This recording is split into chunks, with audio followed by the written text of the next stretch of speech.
Hello എല്ലാവർക്കും വൈകിട്ടിൻ്റെ മറ്റൊരു സെക്ഷനിലേക്ക് സ്വാഗതം. അപ്പോൾ കഴിഞ്ഞ സെക്ഷനിൽ നമ്മൾ 2019 PYQs ആണ് ഡിസ്കസ് ചെയ്തുകൊണ്ടിരുന്നത്.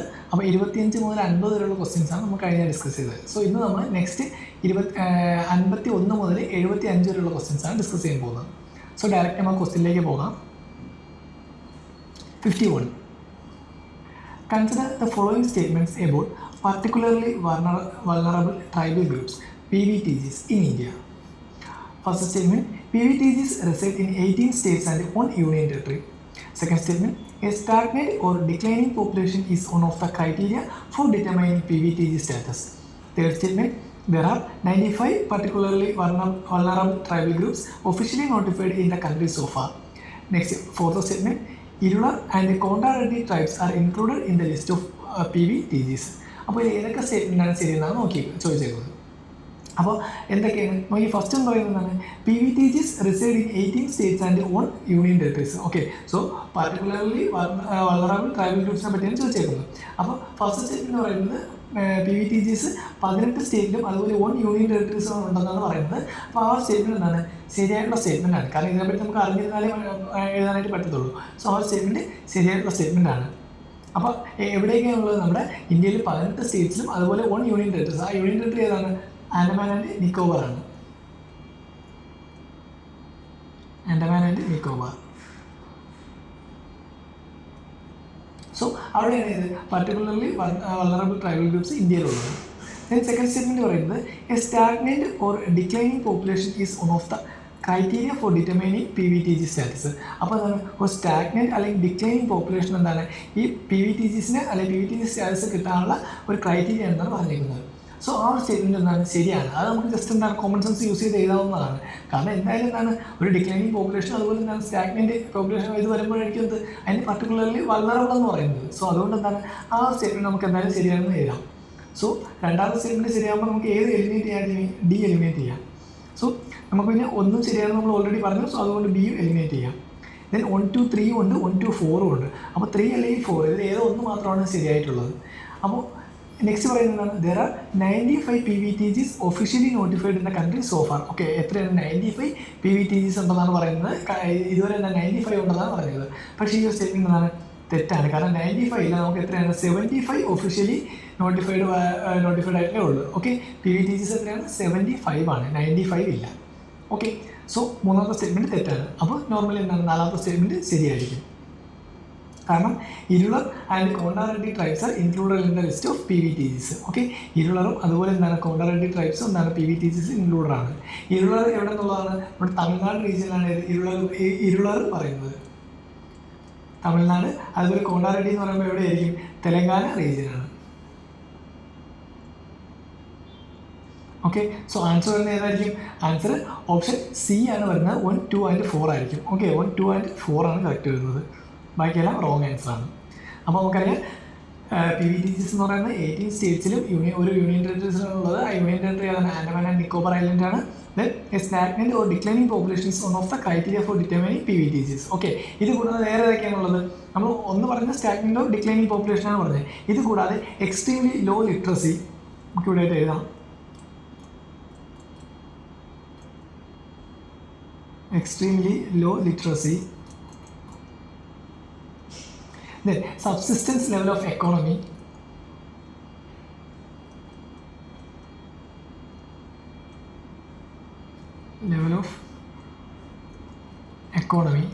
then pre-agricultural level of technology,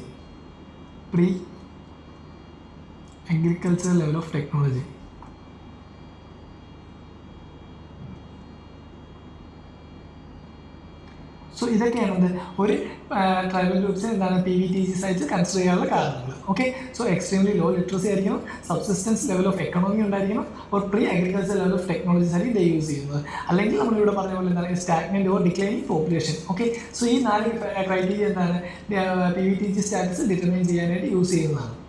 next പിന്നെ പറയുന്നത് 95 PVTGs ഒഫീഷ്യലി നോട്ടിഫൈഡ് എന്നാണ് പറയുന്നത്. ബട്ട് 95 ഇല്ല, നൗ ഇറ്റ്സ് 75 ആണ്. And also Irular and Konda Reddy tribes are included in the list of PVTGs. അത് നല്ല റൈറ്റ് ആൻസർ ആണ്. Irular from Tamil Nadu and Konda Reddy from Telangana region. Okay, so അതാണ് 51ാമത്തെ ക്വസ്റ്റിൻ്റെ ആൻസർ വരുന്നത്. നെക്സ്റ്റ് 52 പോവാം. with reference to the Constitution of India, prohibitions or limitations or provisions contained in ordinary laws cannot act as prohibitions or limitations on the constitutional powers under Article 142. It could mean which of the following? Okay, അപ്പോൾ നമുക്ക് options നോക്കാം. Option A, the decision taken by the Election Commission of India while discharging its duties cannot be challenged in any court of law. Second statement, the Supreme Court of India is not constrained in the exercise of its power by laws made by the Parliament. Third statement, in the event of grave financial crisis in the country, the President of India can declare financial emergency without the counsel from the cabinet. Option D വരുന്നത്, state legislature cannot make laws on certain matters without the concurrence of union legislature. അപ്പോൾ ഇതിൽ ഏതാണ് ശരിയെന്നാണ് ചോദിച്ചേക്കുന്നത്. നമുക്ക് ഓരോന്നായിട്ട് നോക്കാം. First എന്താണ് വരുന്നത്, the decision taken by the Election Commission of India while discharging its duties cannot be challenged in any court of law. അപ്പോൾ election കമ്മീഷൻ്റെ ഇത് ഒരു കോർട്ടിലും എന്താണ് ചലഞ്ച് ചെയ്യാൻ പറ്റുന്നതാണ് പറഞ്ഞിരുന്നത്. എന്തായാലും നമുക്കറിയാവുന്ന കാര്യമാണ്. കാരണം ഇലക്ഷൻ കമ്മീഷനുമായിട്ട് ബന്ധപ്പെട്ട് നമ്മൾ ഒരുപാട് കോർട്ട് കാര്യങ്ങളൊക്കെ നമ്മൾ ന്യൂസ് പേപ്പറിലും മറ്റുമൊക്കെ വായിക്കാറുള്ളതാണ്. ഓരോ പ്രശ്നങ്ങളും ഇതൊക്കെ വായിക്കാറുണ്ട്. സോ അതുകൊണ്ട് എന്താണ് ഫസ്റ്റ് സ്റ്റേറ്റ്മെൻറ്റ് നമുക്ക് ആദ്യമേ എലിമിനേറ്റ് ചെയ്യാനായിട്ട് പറ്റും. നെക്സ്റ്റ് അടുത്ത ഏതെങ്കിലും എക്സ്ട്രീം സ്റ്റേറ്റ്മെൻറ്റ് നോക്കി, in the event of grave financial crisis in the country, the President of India can declare financial emergency without the counsel from the cabinet. ക്യാബിനറ്റിന് നിർദ്ദേശമില്ലാതെ ഫിനാൻസ് മിനിസ്റ്റർക്ക് എന്താണ് ഫിനാൻഷ്യൽ എമർജൻസി പ്രസിഡന്റ് എന്താണ് financial emergency പ്രഖ്യാപിക്കാൻ പറ്റുമെന്നാണ് പറഞ്ഞേക്കുന്നത്. അത് എന്താണ് നമ്മൾ പഠിച്ചിട്ടുള്ളതാണ്. ഫിനാൻഷ്യൽ എമർജൻസി ആർട്ടിക്കിൾ 360 പ്രകാരം ഫിനാൻഷ്യൽ എമർജൻസി ആർക്ക് ഡിക്ലെയർ ചെയ്യാം? പ്രസിഡന്റിന് ഡിക്ലെയർ ചെയ്യാം. ബട്ട് എങ്ങനെയാണ്? Aid and advice of council of ministers. Okay, cabinet മിനിസ്റ്റേഴ്സിൻ്റെ അഡ്വൈസോടെ മാത്രമേ എന്ത് ഫിനാൻഷ്യൽ എമർജൻസി പ്രഖ്യാപിക്കാനായിട്ട് പറ്റത്തുള്ളൂ. സോ അതുകൊണ്ട് എന്താണ് ആ ഒരു സ്റ്റേറ്റ്മെൻറ്റും തെറ്റാണ്. Okay, next, state legislature cannot make laws on certain matters without the concurrence of union legislature. Again വീണ്ടും എന്താണ് എക്സ്റ്റീൻ സ്റ്റേറ്റ്മെൻറ്റ്, സ്റ്റേറ്റ് ലെജിസ്ലേച്ചറിന് ഇൻഡിപെൻഡൻറ്റ് പവേഴ്സ് ഇല്ലെന്നാണ് പറയുന്നത്. പക്ഷേ അത് തെറ്റാണ്. കാരണം സ്റ്റേറ്റ് ലെജിസ്ലേച്ചറിന് എന്താണ് ചില സ്റ്റേറ്റ് ലിസ്റ്റിലുള്ള നിയമങ്ങൾ എന്താണ് അല്ലെങ്കിൽ സ്റ്റേറ്റ് ലിസ്റ്റിലുള്ള ലോസ് എന്താണ് അവർക്ക് അതിൻ്റേതായ ലീഗൽ ലോസ് നിർമ്മിക്കാനായിട്ട് പറ്റും സ്റ്റേറ്റ് ലിസ്റ്റിലുള്ള കാര്യങ്ങൾക്ക് വേണ്ടി. സോ അതുകൊണ്ട് ആ ഒരു സ്റ്റേറ്റ്മെൻറ്റ് തെറ്റാണ്. അപ്പോൾ ശരി ഏതായിരിക്കും? ആൻസർ ഓപ്ഷൻ ബി ആണ്. Supreme Court of India is not constrained in the exercise of powers by laws made by the Parliament. Okay, so അതാണത് ഓപ്ഷൻ ബി ആണ് വരുന്നത്. 52ാമത് ഒന്നാം നമ്മൾ പറഞ്ഞു ഇലക്ഷൻ കമ്മീഷന് വരുന്നത് എന്താണ് ആർട്ടിക്കിൾ 329 ബി ക്ലോസിലാണ് വരുന്നത്. ആർട്ടിക്കിൾ 329 ക്ലോസ് ബിയിലാണെന്ത് അതിനെപ്പറ്റി പറയുന്നത്. കാരണം എന്താണ് അത് ചലഞ്ചാണ്. ഇലക്ഷൻ പെറ്റീഷൻസ് വഴി എന്താണ് ഇലക്ഷൻ കമ്മീഷൻ ചലഞ്ച് ചെയ്യാനായിട്ട് പറ്റും. ദെൻ മൂന്നാമത് സി നമ്മൾ പറഞ്ഞത് എന്താണ് ഫിനാൻഷ്യൽ എമർജൻസിക്ക് കൗൺസിൽ ഓഫ് മിനിസ്റ്റേഴ്സിൻ്റെ കൺസെൻറ്റ് ഉണ്ടെങ്കിൽ മാത്രമേ എന്ത് പ്രസിഡന്റ് ഫിനാൻഷ്യൽ എമർജൻസി ഡിക്ലെയർ ചെയ്യാൻ പറ്റൂ. ദെൻ സ്റ്റേറ്റ് ലെജിസ്ലേച്ചറിൽ എന്താണ് സ്റ്റേറ്റ് ലിസ്റ്റിലുള്ള ലോസ് മേക്ക് ചെയ്യാനായിട്ട് സ്റ്റേറ്റ് ലെജിസ്ലേച്ചേഴ്സ് പറ്റും. ഓക്കെ, അപ്പോൾ അതാണ് 52ാമത്തെ ക്വസ്റ്റ്യൻ. ആൻസർ ഏതാണ്? ആൻസർ ഓപ്ഷൻ ബി ആണ്. Okay, next 53. With reference to the Legislative Assembly of a state in India, consider the following statements. First one, the governor makes a customary address to members of the House at the commencement of the first session of the year. Second statement, when a state legislature does not have a rule on the particular matter, it follows the Lok Sabha rule on that matter. അപ്പോൾ ഇതിൽ ഏതൊക്കെയാണെന്ന് ചോദിച്ചേക്കുന്നത് ഇതെന്താണ് നമുക്ക് ഭയങ്കര പരിചയമുള്ള ക്വസ്റ്റ്യനാണ്. കാരണം നമുക്കറിയാം ഒരു ഗവർണർ എന്താണ് ഒരു ഹൗസിൻ്റെ ഫസ്റ്റ് കോമൻസ്മെൻറ്റ് അല്ലെങ്കിൽ ഫസ്റ്റ് സെക്ഷൻ ഓഫ് ദ ഇയറിൽ എന്താണ് ഗവർണർ അഡ്രസ്സ് ചെയ്യുന്നതെന്നാണ് പറയുന്നത്. അത് ശരിയായിട്ടുള്ള സ്റ്റേറ്റ്മെൻ്റ് ആണ്. കാരണം നമ്മൾ പഠിച്ചിട്ടുള്ളതാണ് എന്താണ് ഗവർണറിൻ്റെ 2 ടൈമിലാണ് ഒരു സഭേനെ അഡ്രസ്സ് ചെയ്യാനായിട്ട് പറ്റുന്നത്. ഫസ്റ്റ് എന്താണ് ഒരു ജനറൽ അസംബ്ലിക്ക് ശേഷമുള്ളത്. Okay, after general assembly.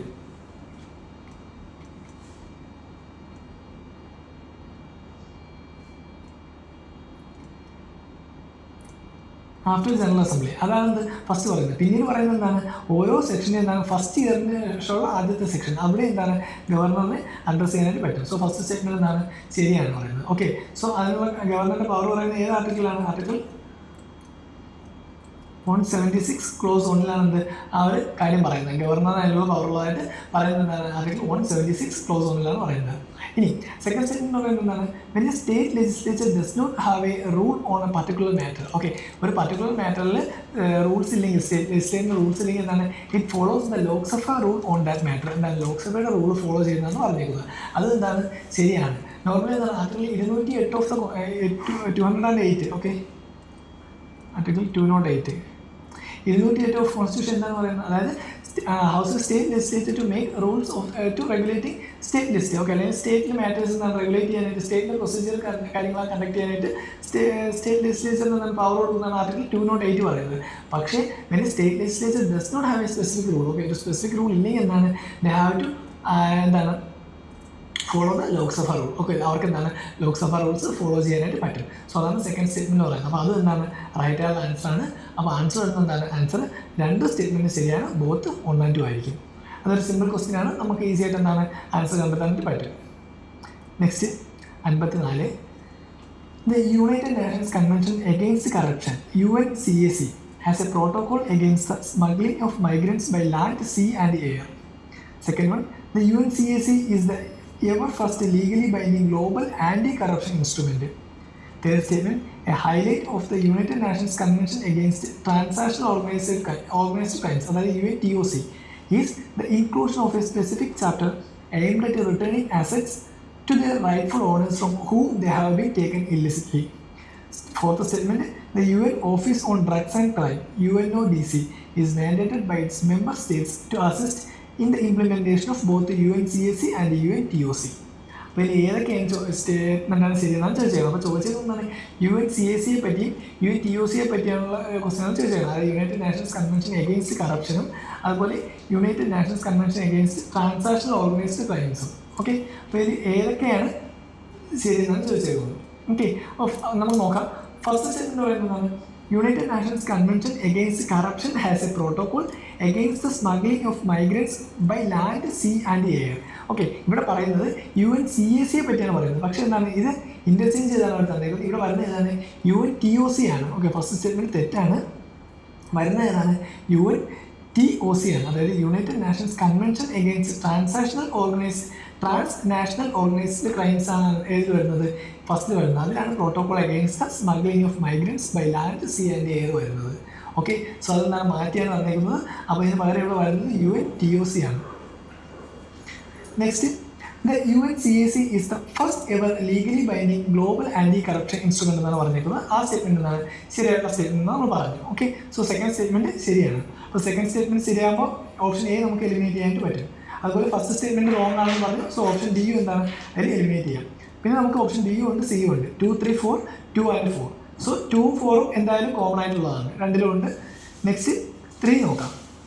A highlight of the United Nations convention against transnational organised crimes, അതാണ് UNTOC നമ്മൾ പറയുന്നത്, is the inclusion of a specific chapter aimed at returning assets to their rightful owners from whom they had been taken illicitly. So ഈ ഒരു statement തെറ്റാണ്. Okay, മൂന്നാമത്തെ statement തെറ്റാണ്. Then നാലാമത്തെ statement നമുക്കപ്പോൾ നോക്കേണ്ട ആവശ്യം പോലും ഇല്ല. ഓൾറെഡി എന്താണ് ആ ഒരു ഓപ്ഷൻ മാത്രമേ നമുക്ക് റിമൈൻ ആയിട്ടുള്ളൂ. സോ 2 and 4 ആയിരിക്കും ഇത് ആൻസർ വരുന്നത്. ഓപ്ഷൻ സി ആണ് വരുന്നത്.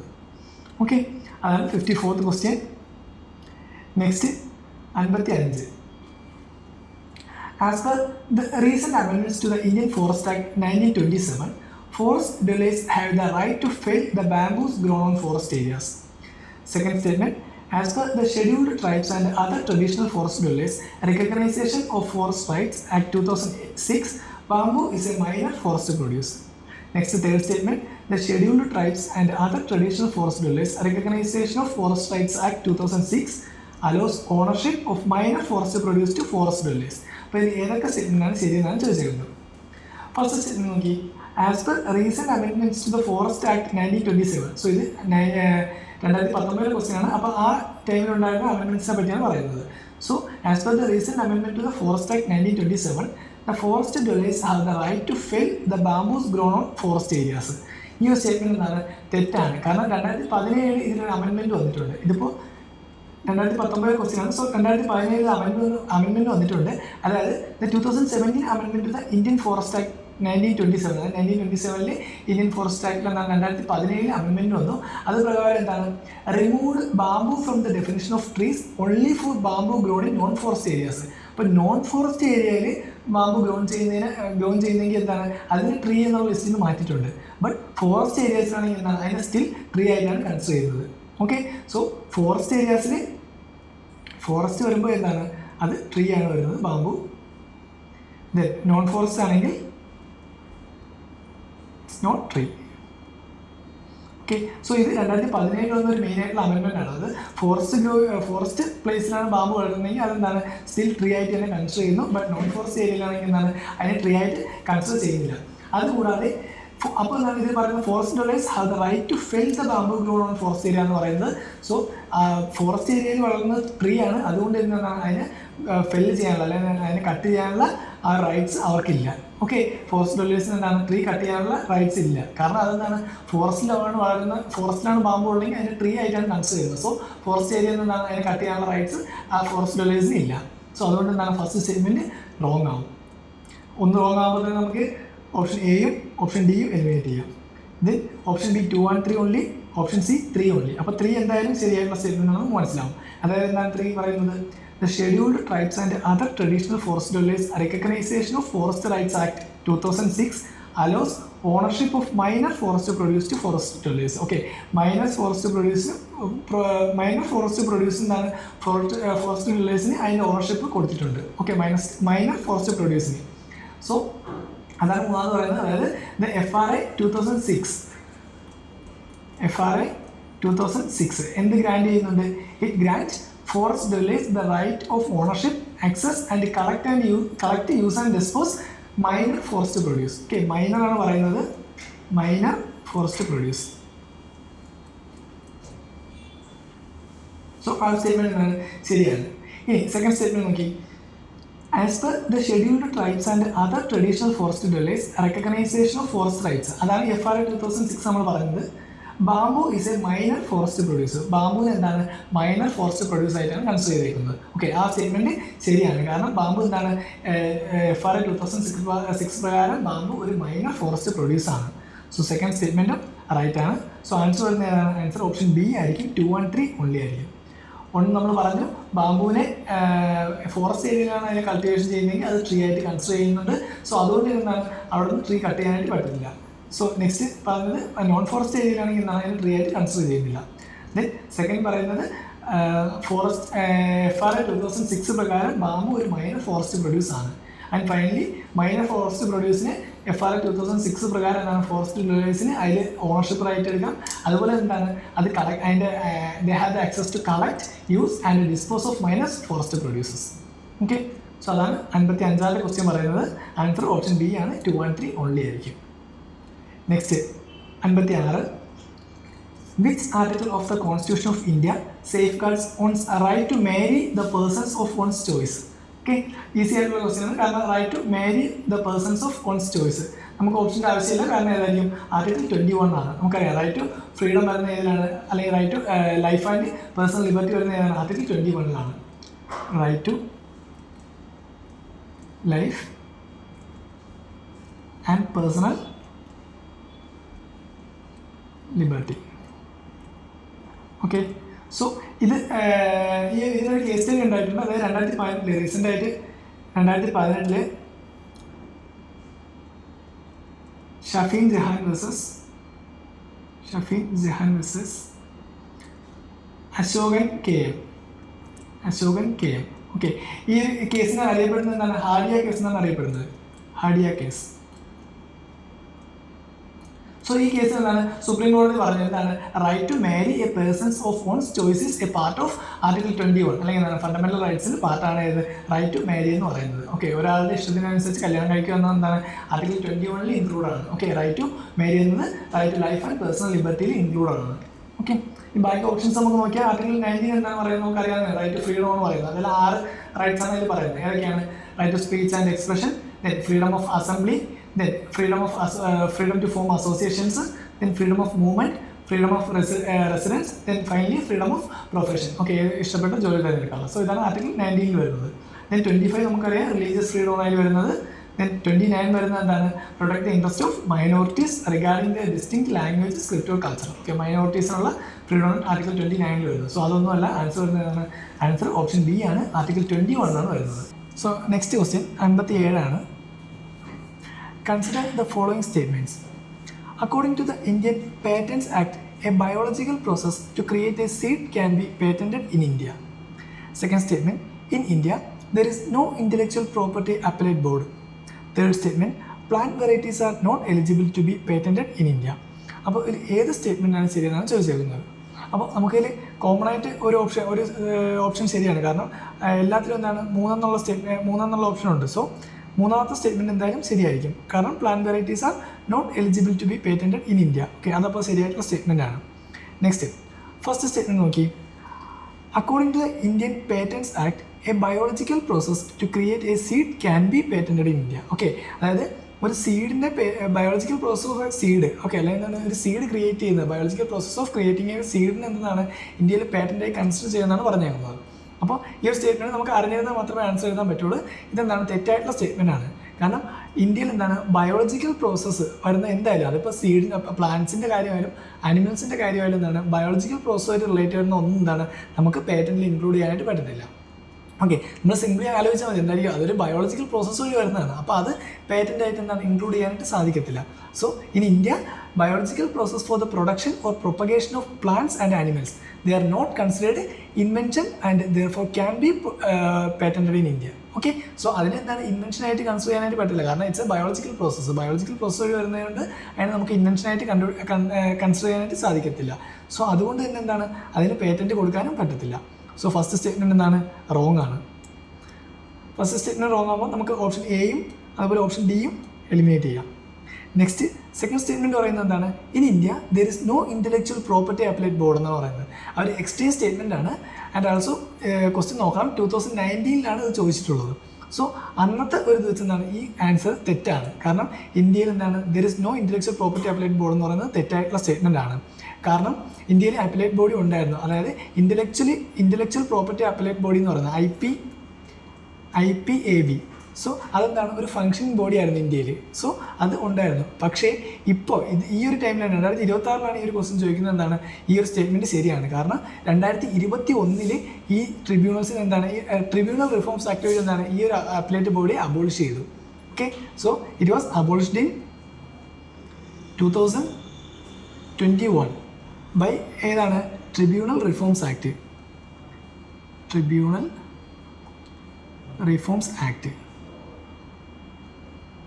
ഓക്കെ, സോ 2019 ഈ ക്വസ്റ്റ്യൻ ചോദിച്ചപ്പോൾ അത് തെറ്റായിട്ടുള്ള സ്റ്റേറ്റ്മെൻ്റ് ആണ്. ബട്ട് ഇപ്പോഴാണ് ചോദിക്കുന്നത് എന്താണ് in India there is no intellectual property appellate board. Okay, കാരണം 2021 എന്താണ് ട്രിബ്യൂണൽ റിഫോംസ് ആക്ട് വഴി അതിനെ അബോളിഷ് ചെയ്തു. സോ സെക്കൻഡ് സ്റ്റേറ്റ്മെൻറ്റ് ഇവിടെ റോങ് ആണ്, ബട്ട് ഇപ്പോൾ ചോദിക്കുന്നെങ്കിൽ അത് റൈറ്റ് ആയിട്ടുള്ള സ്റ്റേറ്റ്മെൻ്റ് ആണ്. സോ ആൻസർ വരുന്നത് ഏതായിരിക്കും, ആൻസർ ഓപ്ഷൻ സി ആണ്, 3 ഓൺലി മാത്രമായിരിക്കും. ബാക്കി രണ്ട് സ്റ്റേറ്റ്മെൻറ്റും തെറ്റ്. നമ്മൾ കാരണം പറയുന്നത് എന്താണെന്ന് ഫസ്റ്റ് പറയുന്നത് ബയോളജിക്കൽ പ്രോസസ്സിനെ എന്തായിട്ട് കൺസിഡർ ചെയ്യുന്നില്ല, അതിപ്പോൾ അനിമൽസിൻ്റെ കാര്യമായാലും പ്ലാന്റ്സിൻ്റെ കാര്യമായാലും എന്താണ് ഇൻവെൻഷനായിട്ട് കൺസിഡർ ചെയ്യുന്നില്ല. സോ അതുകൊണ്ട് തന്നെ എന്താണ് അതിനെ പാറ്റൻറ്റിൽ ഇൻക്ലൂഡ് ചെയ്യാനായിട്ട് പറ്റത്തില്ല. സോ ഫസ്റ്റ് സ്റ്റേറ്റ്മെൻറ്റ് നമ്മൾ റോങ് ആണെന്ന് പറഞ്ഞു. സെക്കൻഡ് സ്റ്റേറ്റ്മെൻറ്റ് എങ്ങനെയാണ്, ഇന്ത്യയിൽ no intellectual property appellate board എന്നാണ് പറയുന്നത്. ബട്ട് ടിൽ 2021 വരെ എന്തായിരുന്നു അങ്ങനെ ഒരു ബോഡി ഉണ്ടായിരുന്നു. ബട്ട് 2021 ശേഷം എന്താണ് ട്രിബ്യൂണൽ റിഫോംസ് ആക്ട് വഴി ആ ഒരു ബോഡി അബോളിഷ് ചെയ്തു. ദെൻ തേർഡ് പറയുന്നത് plant varieties are not eligible to be patented in India. Okay, അത് നമ്മുടെ ഏതാണ് Indian patents act section 3J വരുന്നത്. Indian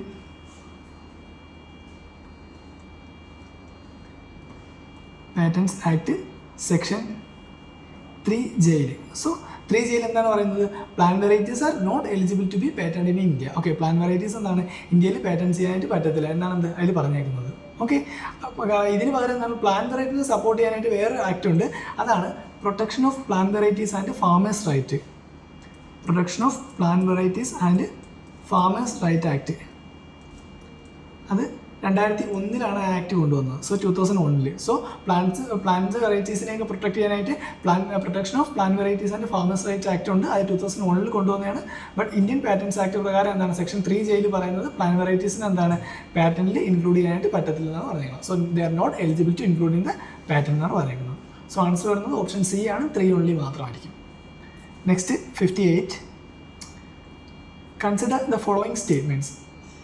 The Environment Protection Act 1986 empowers the Government of India to, first statement, state the requirement of public participation in the process of environmental protection and the procedure and manner in which it is sought. Second statement, lay down the standards for emission of discharge of environmental pollutants from various sources. അപ്പോൾ ഇത് ഏത് സ്റ്റേറ്റ്മെൻറ്റാണ് ശരിയെന്നാണ് ചോദിച്ചേക്കുന്നത്. Option A 1 only, option B 2 only, option C both 1 and 2, option D neither 1 nor 2. അപ്പോൾ ഇതിൽ ഏത് സ്റ്റേറ്റ്മെൻറ്റാണ് ശരിയെന്നാണ് ചോദിച്ചേക്കുന്നത്. ഫസ്റ്റ് സ്റ്റേറ്റ്മെൻറ്റ് നോക്കി, ഇത് അപ്പോൾ എൻവയോൺമെൻറ്റ് പ്രൊട്ടക്ഷൻ ആക്ട് 1986 പ്രകാരമാണ് ചോദിച്ചേക്കുന്നത്. It empowers the government of India to state the requirement of public participation in the process of environmental protection and the procedure and manner in which it is sought. Okay, so അതിൽ നമ്മൾ public പാർട്ടിസിപ്പേഷൻ്റെ റിക്വയർമെൻറ്റിനെ പറ്റിയാണ് പറയുന്നത്. അപ്പോൾ നമ്മൾ just ഒരു general awareness വെച്ച് ആലോചിച്ച് നോക്കിയാൽ മതി. നമ്മളൊരു ആക്ട് വരുന്നത്, ഗവൺമെൻറ് ഏതെങ്കിലും ഒരു ആക്ട് കൊണ്ടുവരുമ്പോൾ എന്താണ് അതിലിപ്പോൾ പബ്ലിക് പാർട്ടിസിപ്പേഷൻ്റെ ആ ഒരു റിക്വയർമെൻറ്റിനെ പറ്റി എന്താണ് എക്സ്പ്ലിസിറ്റ് ആയിട്ട് പറയുന്നില്ല. നോർമലി എന്തായിരിക്കും പബ്ലിക്കിൻ്റെ പാർട്ടിസിപ്പേഷൻ ഉണ്ടായിരിക്കണം എന്ന് പറയുന്നതല്ലാതെ ഒരു ആക്ടിൽ എന്താണ് അത് മെൻഷൻ ചെയ്ത് പറയാനുള്ള ചാൻസ് വളരെ കുറവാണ്. കാരണം ഈ ആക്ടിൽ എന്തായാലും പബ്ലിക്ക് അതിൽ പാർട്ടിസിപ്പേറ്റ് ചെയ്യണം എന്ന് പറയുന്നത് എന്തായിരിക്കും വളരെ റെയർ ആയിട്ടുള്ള കാര്യമാണ്. സോ അതുകൊണ്ട് എന്താണ് ആ ഒരു ഓപ്ഷൻ നമുക്ക് എലിമിനേറ്റ് ചെയ്യാൻ പറ്റും. ഫസ്റ്റ് ഓപ്ഷൻ എന്താണ് നമുക്ക് എലിമിനേറ്റ് ചെയ്യാം. സോ ഒന്ന് പോകുമ്പോൾ ഓപ്ഷൻ എയും പോവും, അതുപോലെ ഓപ്ഷൻ സിയും ഡിലീറ്റ് ചെയ്യാം. നെക്സ്റ്റ് സെക്കൻഡ് സ്റ്റേറ്റ്മെൻറ്റ് പറയുന്നത് എന്താണ്? lay down the standards for emission or discharge of environmental pollutants from various sources. So അത് വരാനുള്ള ചാൻസ് കൂടുതലാണ്. കാരണം എന്താണ് എൻവയോൺമെൻറ്റൽ പ്രൊട്ടക്ഷൻ ആക്ട് ആണ്. അപ്പോൾ എന്താണ് പൊല്യൂട്ടൻസിന് അതുപോലെ എന്താണ് അത് ഡിസ്ചാർജ് അതിൻ്റെ എന്താണ് സ്റ്റാൻഡേർഡ്സും എമിഷനെയും പറ്റിയൊക്കെ എന്താണ് ചർച്ച ചെയ്യാനായിരിക്കും. നോർമലി എന്തെങ്കിലും ഒരു ഫംഗ്ഷൻ ഇത് വേണമല്ലോ. അപ്പോൾ മെയിൻ ഫംഗ്ഷൻ ആയിട്ട് എന്താണ് ഇത് നമുക്ക് കൺസിഡർ ചെയ്യാം. കാരണം എന്താണ് എമിഷൻസും അതുപോലെ എന്താണ് എൻവയോൺമെൻറ്റൽ പൊല്യൂട്ടൻസിൻ്റെയൊക്കെ സോഴ്സിനെയും കാര്യങ്ങളെ പറ്റി എന്താണ് അതിൽ പറയുന്നുണ്ട്. സോ അത് ശരിയാവാനുള്ള ചാൻസ് കൂടുതലാണ്. സോ ആൻസർ ഏതായിരിക്കും? ഓപ്ഷൻ ബി ആയിരിക്കും, 2 ഓൺലി ആയിരിക്കും. അപ്പോൾ നമ്മളെന്താണ് ഇതിൽ പബ്ലിക് പാർട്ടിസിപ്പേഷൻ ഒരു ക്രൂഷ്യൽ കമ്പോണൻ്റ് ആണെങ്കിലും ഈ ഒരു കാര്യത്തിൽ അല്ലെങ്കിൽ ഈ ഒരു ആക്ടിൽ എന്താണ് അതിനെപ്പറ്റി പറയുന്നില്ല. ഓക്കെ, ഡയറക്റ്റ് ആയിട്ട് പറയുന്നില്ല. So it does not explicitly state or mandate the requirement of procedure for public participation within its primary text. So അതാണ് ഫസ്റ്റ് സ്റ്റേറ്റ്മെൻറ്റ് തെറ്റാവാനായിട്ടുള്ള കാരണം. ദെൻ സെക്കൻഡ് സ്റ്റേറ്റ്മെൻറ്റ് പറയുന്നത് എന്താണ്? It lay down the standard for emission or discharge of environmental pollutants from various sources. Okay, അത് environment protection act 1986 section 3 പറയുന്നുണ്ട്. Under section 3. Okay, section 3 ഈ ഒരു കാര്യം പറയുന്നത്. എന്താണ്? It specifically empower the central government to take all such measures as it deems necessary for protecting and improving the quality of the environment and standards for emission or discharge of environmental pollution. Okay, pollutants environmental പൊല്യൂട്ടൻസിൻ്റെ ഡിസ്ചാർജും അതുപോലെ എന്താണ് എൻവയോൺമെൻറ്റിൻ്റെ ക്വാളിറ്റിയും പ്രൊട്ടക്ഷനും ഇതാണ് എന്ത് under section 3 വരുന്നത്. അത് ആരായിരിക്കും കൺട്രോൾ ചെയ്യുന്നത്? സെൻട്രൽ ഗവൺമെൻറ് ആയിരിക്കും. ഏത് ആക്ടിലൂടെ? എൻവയോൺമെൻറ്റ് പ്രൊട്ടക്ഷൻ ആക്ട് 1986 വഴി. ഓക്കെ, സോ ആൻസർ വരുന്നത് ഓപ്ഷൻ ബി ആണ്, 2 ഓൺലി മാത്രമായിരിക്കും. Next 59. As per the solid waste management rules 2016 in India, which one of the following statement is correct? First one, waste generator has to segregate waste into 5 categories. Option B, the rules are applicable to notified urban local bodies, notified towns and all industrial townships only.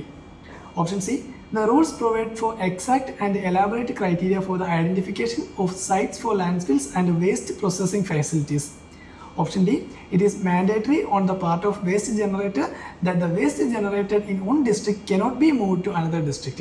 അപ്പോൾ ഇത് ഏത് statement ആണ് solid waste management rules 2016 പ്രകാരം right എന്നാണ് ചോദിച്ചേക്കുന്നത്? നമുക്കിതിൽ ഏതെങ്കിലും extreme statement ഉണ്ടാകും ആദ്യം നോക്കാം, എന്നാൽ അത് നമുക്ക് എലിമിനേറ്റ് ചെയ്യാൻ നോക്കാം. സെക്കൻഡ് സ്റ്റേറ്റ്മെൻറ്റ് പറയുന്നത് നോക്കി, the rules are applicable to notified urban local bodies, notified towns and all industrial townships only. Okay, normally ഒരു സോളിഡ് വേസ്റ്റ് മാനേജ്മെൻറ്റ് റൂള് അത്രയും വൈഡായിട്ടുള്ളൊരു ലോ ആണ്, ഒരു വൈഡായിട്ടുള്ളൊരു ആക്റ്റാണ് ഇവിടെ പറയുന്നത്. സോ അതെന്താണ് ഒരു അർബൻ ലോക്കൽ ബോഡിയിലും അതുപോലെ എന്താണ് നോട്ടിഫൈഡ് ടൗൺസിലും ഇൻഡസ്ട്രിയൽ ടൗൺഷിപ്സിലും മാത്രമായിട്ട് ഒതുങ്ങി കൂടേണ്ടതല്ല.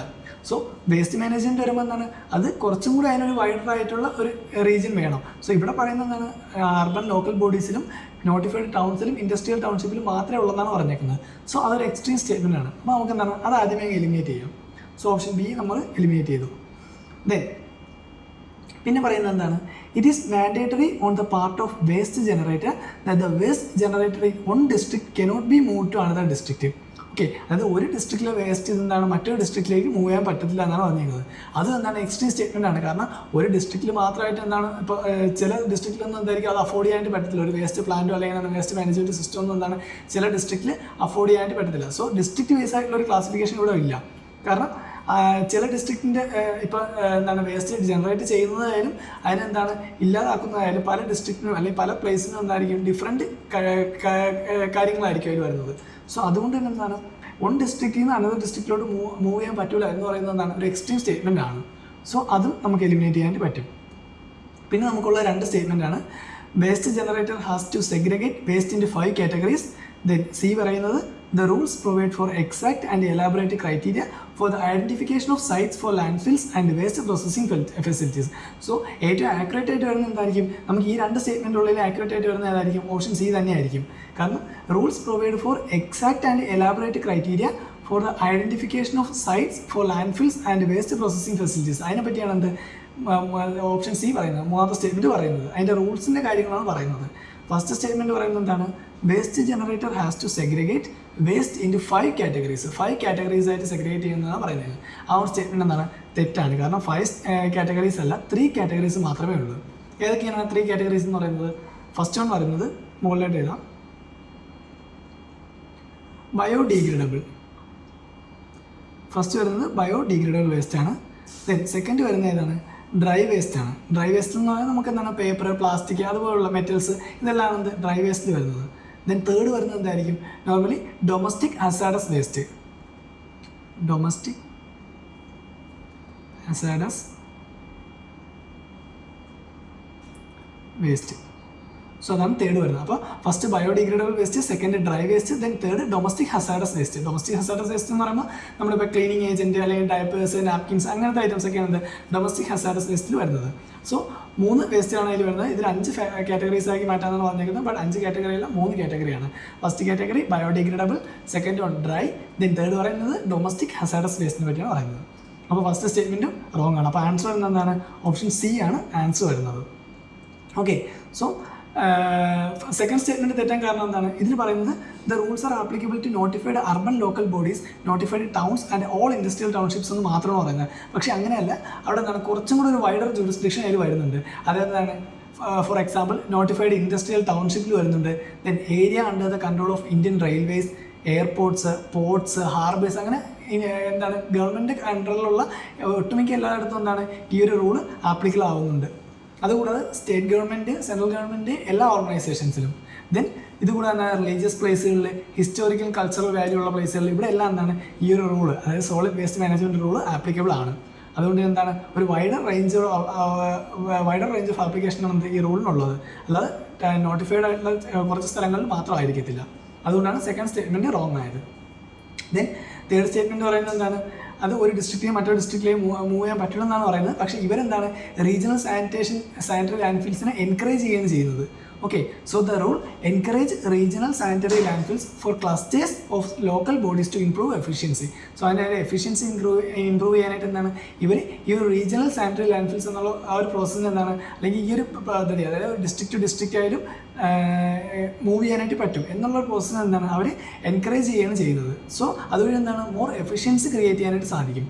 അതാണ് ഓപ്ഷൻ ഡി തെറ്റാനായിട്ട് കാരണം. സോ ആൻസർ വരുന്നത് ഓപ്ഷൻ സി ആയിരിക്കും പറയുന്നത്. Next 60. Consider the following statements. As per the Industrial Employment Standing Orders Central Amendments Rule 2018. First statement, if rules for fixed terms employment are implemented, it becomes easier for the firms or companies to lay off workers. Second statement, no notice of termination of employment shall be necessary in case of temporary workman. അപ്പോൾ industrial employment standing orders central amendment rule 2018 പ്രകാരം ഇതിൽ ഏത് സ്റ്റേറ്റ്മെൻറ്റാണ് ശരിയെന്നാണ് ചോദിച്ചിരിക്കുന്നത്. Okay, നമുക്ക് second statement നമ്മൾ ഒരുപാട് കേട്ട് പരിചയമുള്ള സ്റ്റേറ്റ്മെൻറ്റ് ആയിരിക്കും. കാരണം എന്താണ്? No notice of termination of employment shall be necessary in case of temporary workman. Temporary വർക്ക്മാൻസിന് എന്താണ് വർക്ക്മാനെ ടെർമിനേഷൻ ചെയ്യാനായിട്ട് എന്താണ് മുൻകൂട്ടി നോട്ടീസ് കൊടുക്കേണ്ട ആവശ്യമൊന്നുമില്ല. ഇത് നമ്മളെന്താണ് കേട്ടിട്ടുള്ള സ്റ്റേറ്റ്മെൻ്റ് ആണ്. ഓക്കെ, നമുക്ക് നമ്മുടെ എന്താണ് നിത്യജീവിതത്തിലൊക്കെ ഇതിനെപ്പറ്റി കേട്ട് കേൾക്കുള്ള സ്റ്റേറ്റ്മെൻറ്റാണ് പറയുന്നത്. സോ രണ്ടാമത്തെ സ്റ്റേറ്റ്മെൻറ്റ് എന്തായാലും ശരിയാണ്. ദെൻ ഫസ്റ്റ് പറയുന്നത് എന്താണ്?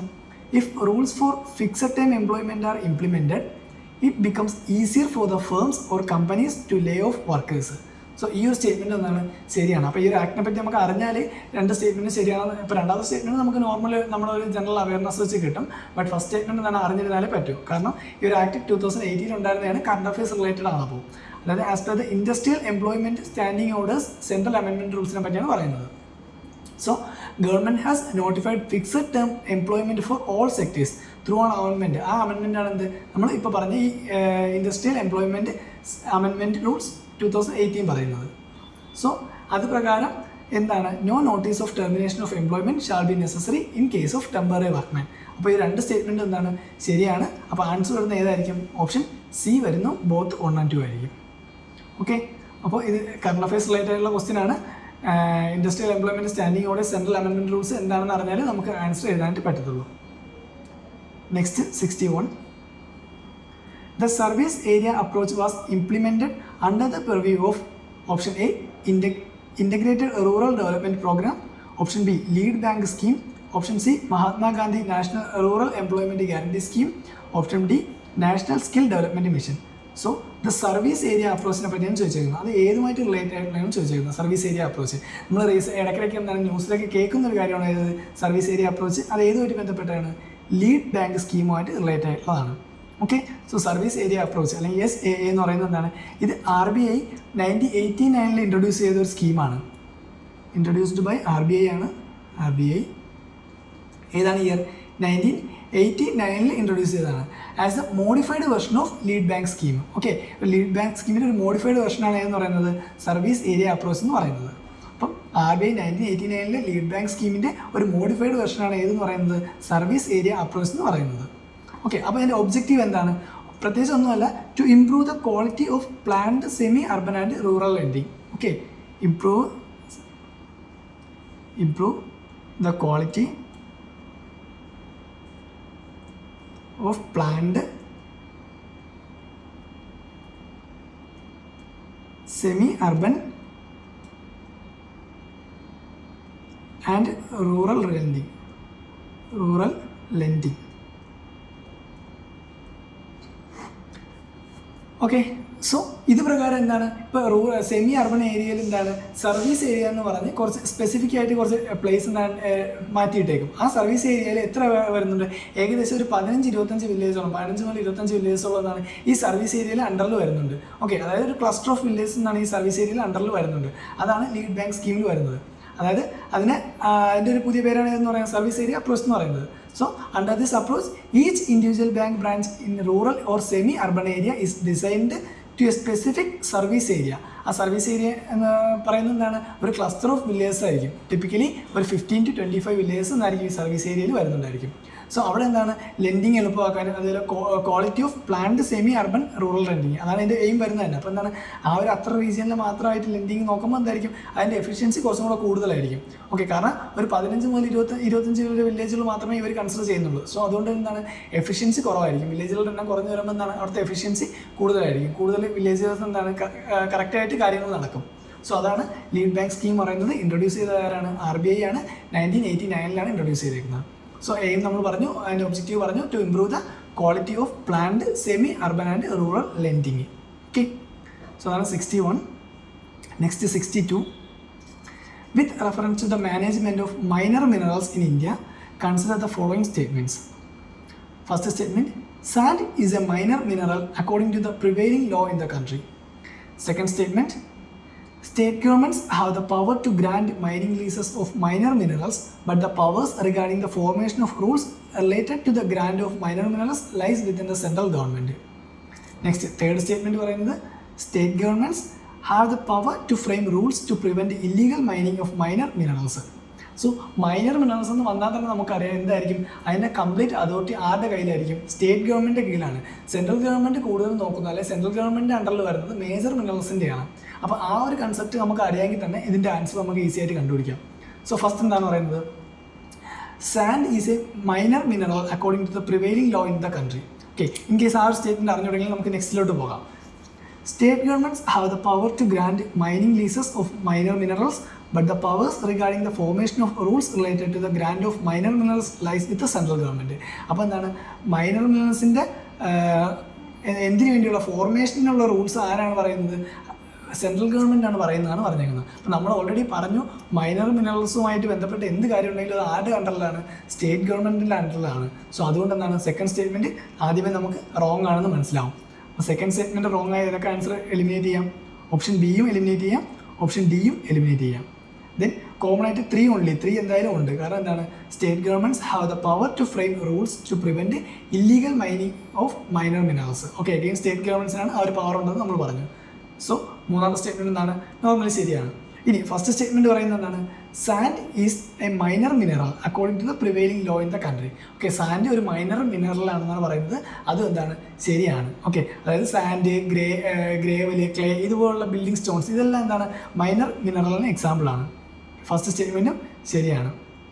ഓക്കെ, സോ നമ്മൾ പറഞ്ഞു സാൻഡ് എന്താണ്? മൈനർ മിനറലാണ്. അതുപോലെ സെൻട്രൽ ഗവൺമെൻറ് അല്ല, പകരം സ്റ്റേറ്റ് ഗവൺമെൻറ്റാണ് എന്ത് ഇതിൻ്റെ റൂൾസ് ഫോം ചെയ്യാനുള്ള അധികാരമുള്ളത്. ദെൻ തേർഡ് സ്റ്റേറ്റ്മെൻറ്റ് പറയുന്നത് സ്റ്റേറ്റ് ഗവൺമെൻറ്റ്സിന് എന്തിനുള്ള പവറുണ്ട്? Frames rules to prevent illegal mining of minor mineral. Okay, minor മിനറൽസിൻ്റെ ഇല്ലീഗൽ മൈനിങ് എന്താണ്? പ്രിവെൻറ്റ് ചെയ്യാനുള്ള അധികാരം ആർക്കാണ്? സ്റ്റേറ്റ് ഗവൺമെൻറ്റ്സിനുണ്ട്. ഓക്കെ, സോ ആൻസർ വരുന്നത് ഏതായിരിക്കും? ഓപ്ഷൻ ഫസ്റ്റ് സ്റ്റേറ്റ്മെൻറ്റും തേർഡ് സ്റ്റേറ്റ്മെൻറ്റും മാത്രമാണ് ശരി. അപ്പോൾ ആൻസർ ഓപ്ഷൻ എ ആണ്, 1 and 3 ഓൺലി ആയിരിക്കും. ഓക്കെ, സെക്കൻഡ് സ്റ്റേറ്റ്മെൻറ്റ് തെറ്റാനുള്ള കാരണം നമ്മൾ പറഞ്ഞു സെൻട്രൽ ഗവൺമെൻറ് കയ്യിലല്ല അതിനുള്ള അധികാരം. ഏതിനുള്ള അധികാരം? മൈനർ മിനറൽസിനെ കൺസിഡർ ചെയ്യാനുള്ള അല്ലെങ്കിൽ അതുമായിട്ട് റിലേറ്റഡ് ആയിട്ടുള്ള റൂൾസ് ഫോർമുലേറ്റ് ചെയ്യാനുള്ള അധികാരം ആരുടെയിലല്ല? സെൻട്രൽ ഗവൺമെൻറ്റിലല്ല, പകരം സ്റ്റേറ്റ് ഗവൺമെൻറ്റിലാണ്. ഓക്കെ, സോ അതാണ് 62. ആൻസർ ഓപ്ഷൻ എ ആണ്, 1 and 3 ഓൺലി ആയിരിക്കും. Next 63. Consider the following statements. Most of India's external debt is owned by governmental entities. Second statement, all of India's external debt is dominated in US dollar. അപ്പോൾ ഇതിൽ ഏത് സ്റ്റേറ്റ്മെൻറ്റാണ് ശരിയെന്നാണ് ചോദിച്ചിരിക്കുന്നത്. Again നമുക്ക് എന്താണ് എലിമിനേഷൻ ചെയ്യാൻ നോക്കാം. സെക്കൻഡ് സ്റ്റേറ്റ്മെൻറ്റ് വായിച്ചു നോക്കി. ഓൾ ഓഫ് ഇന്ത്യസ് എക്സ്റ്റേണൽ ഡെപ്റ്റ് is dominated in US dollar. ഇന്ത്യയുടെ മുഴുവൻ എക്സ്റ്റേണൽ ഡെപ്റ്റ് എന്താണ്? US ഡോളറിലാണെന്നാണ് പറഞ്ഞേക്കുന്നത്. സോ അത് കേൾക്കുമ്പോഴേ നമുക്ക് റോങ് ആണെന്ന് മനസ്സിലാക്കാം. കാരണം ഇന്ത്യ എന്താണ് ഒരുപാട് വേറെ കൺട്രീസുമായിട്ട്, അതായത് ഇപ്പോൾ നമ്മൾ എന്താണ് ജപ്പാൻ ആയാലും ചൈന ആയാലും ഇവരെല്ലാം എന്താണ് നമ്മൾ ട്രേഡ് നടത്തുന്നുണ്ട്. സോ അതുകൊണ്ട് എന്താണ് നോർമലി US ഡോളറിനെ ഒരുപാട് കൺട്രീസ് സപ്പോർട്ട് ചെയ്യാത്തവരുണ്ട്. ആ കൺട്രീസുമായിട്ട് എന്താണ് ഇന്ത്യ ട്രേഡ് നടത്തുന്നുണ്ട്. അപ്പോൾ അതുകൊണ്ട് എന്താണ് ആ ഒരു സ്റ്റേറ്റ്മെൻറ്റ് ഈസി ആയിട്ട് റോങ് ആവും. Okay, so second statement wrong ആയി. അപ്പോൾ ആൻസർ ഓപ്ഷൻ ബിയും പോവും, അതുപോലെ തന്നെ എന്താണ് ഓപ്ഷൻ സിയും. ഓക്കെ, ഈ രണ്ട് ഓപ്ഷൻ നമുക്ക് എന്താണ് എലിമിനേറ്റ് ചെയ്യാനായിട്ട് പറ്റും. ദെൻ നെക്സ്റ്റ് പറയുന്നത് എന്താണ്? മോസ്റ്റ് ഓഫ് ഇന്ത്യസ് എക്സ്റ്റേണൽ ഡെപ്റ്റ് is owned by governmental entities. ഇന്ത്യയുടെ എക്സ്റ്റേണൽ ഡെപ്റ്റ് കൂടുതൽ ഓൺ ചെയ്യുന്ന ഗവൺമെൻറ്റൽ എൻറ്റിറ്റീസ് ആണ് പറയുന്നത്. എഗെയിൻ അതും എന്താണ് തെറ്റായിട്ടുള്ള സ്റ്റേറ്റ്മെൻ്റ് ആണ്. കാരണം ഏറ്റവും കൂടുതൽ എന്താണ് ഗവൺമെൻറ് സെക്ടർ അല്ല, പകരം പ്രൈവറ്റ് സെക്ടറാണ് എന്ത് ഇന്ത്യയുടെ എക്സ്റ്റേണൽ ലെൻഡിങ്സ് അല്ലെങ്കിൽ എന്താണ് ഇന്ത്യയുടെ എക്സ്റ്റേണൽ ഡെപ്റ്റ് കൂടുതലും ഓൺ ചെയ്യുന്നത്. ഓക്കെ, ഫസ്റ്റ് സ്റ്റേറ്റ്മെൻറ്റും അപ്പോൾ തെറ്റാണ്. So in India the non government sector അതായത് private sector they hold a significant larger share of external ഡെപ്റ്റ്. ഓക്കെ, പ്രധാനമായിട്ട് എക്സ്റ്റേണൽ ഡെപ്റ്റ് എങ്ങനെയൊക്കെയാണ്? ഫോർ എക്സാമ്പിൾ നമുക്ക് ഇവിടെ എഴുതാം. കൊമേഴ്ഷ്യൽ ബോറോയിങ്സ് വരുന്നുണ്ട്, കൊമേഴ്ഷ്യൽ ബോറോയിങ്സ്. പിന്നെ എങ്ങനെ വരുന്നുണ്ട്? പിന്നെ NRIs ഡെപ്പോസിറ്റ് ചെയ്യുന്നത്, NRI ഡെപ്പോസിറ്റ്സ്. ഇതുകൂടാതെ എന്താണ് ഷോർട്ട് ടൈം ക്രെഡിറ്റ്സ് എടുക്കുന്നത്, ഷോർട്ട് ടൈം ക്രെഡിറ്റ്സ്.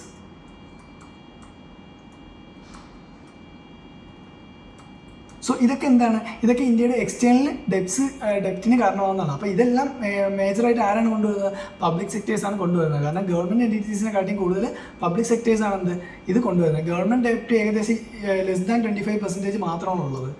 <25% ആണ് ഗവൺമെൻറ് ഡെപ്റ്റ് വരുന്നത്. പക്ഷേ മറ്റേ പ്രൈവറ്റ് സെക്ടർ ആകുമ്പോൾ എന്താണ് അത് 75%ഓളം വരുന്നത്, അല്ലെങ്കിൽ മോർ ദാൻ 75%ഓളം എന്താണ് എക്സ്റ്റേണൽ ഡെപ്റ്റ് ഓൺ ചെയ്യുന്നത് പ്രൈവറ്റ് സെക്ടേഴ്സാണ്. സോ അതുകൊണ്ട് എന്താണ് ഫസ്റ്റ് സ്റ്റേറ്റ്മെൻറ്റ് തെറ്റാണ്. ദെൻ സെക്കൻഡ് നമ്മൾ പറഞ്ഞത് എന്താണ് ഇന്ത്യയുടെ എല്ലാ എക്സ്റ്റേണൽ ഡെപ്റ്റും ഡൊമിനേറ്റ് ചെയ്യുന്ന US ഡോളറിലല്ല, പകരം ഏതിലൊക്കെ ഉണ്ട്? വേറെ ഉണ്ട്. കാരണം നമ്മളിപ്പോൾ ഇന്ത്യൻ റുപ്പിയിൽ ഡൊമിനേറ്റ് ചെയ്യുന്ന പ്ലേസുകളുണ്ട്, Indian rupee. Then special drawing റൈറ്റ്സും ഉണ്ട്, SDR വരുന്ന എന്തിൻ്റെ കീഴിലാണ്? IMFൻ്റെ നമ്മളെ ഇൻ്റർനാഷണൽ മോണിറ്ററി ഫണ്ടിൽ നിന്ന് എന്തെങ്കിലുമൊക്കെ ഓൺ ചെയ്യുമ്പോഴായിരിക്കും എന്ത് SDRൽ വരുന്നത്. സോ SDRൽ വരുന്നുണ്ട്. ദെൻ yen വരുന്നുണ്ട്. yen ഏത് കൺട്രിയുടെയാണ്? ജപ്പാൻ്റെ ആണ്, ജാപ്പനീസ് yen ആണ് വരുന്നത്.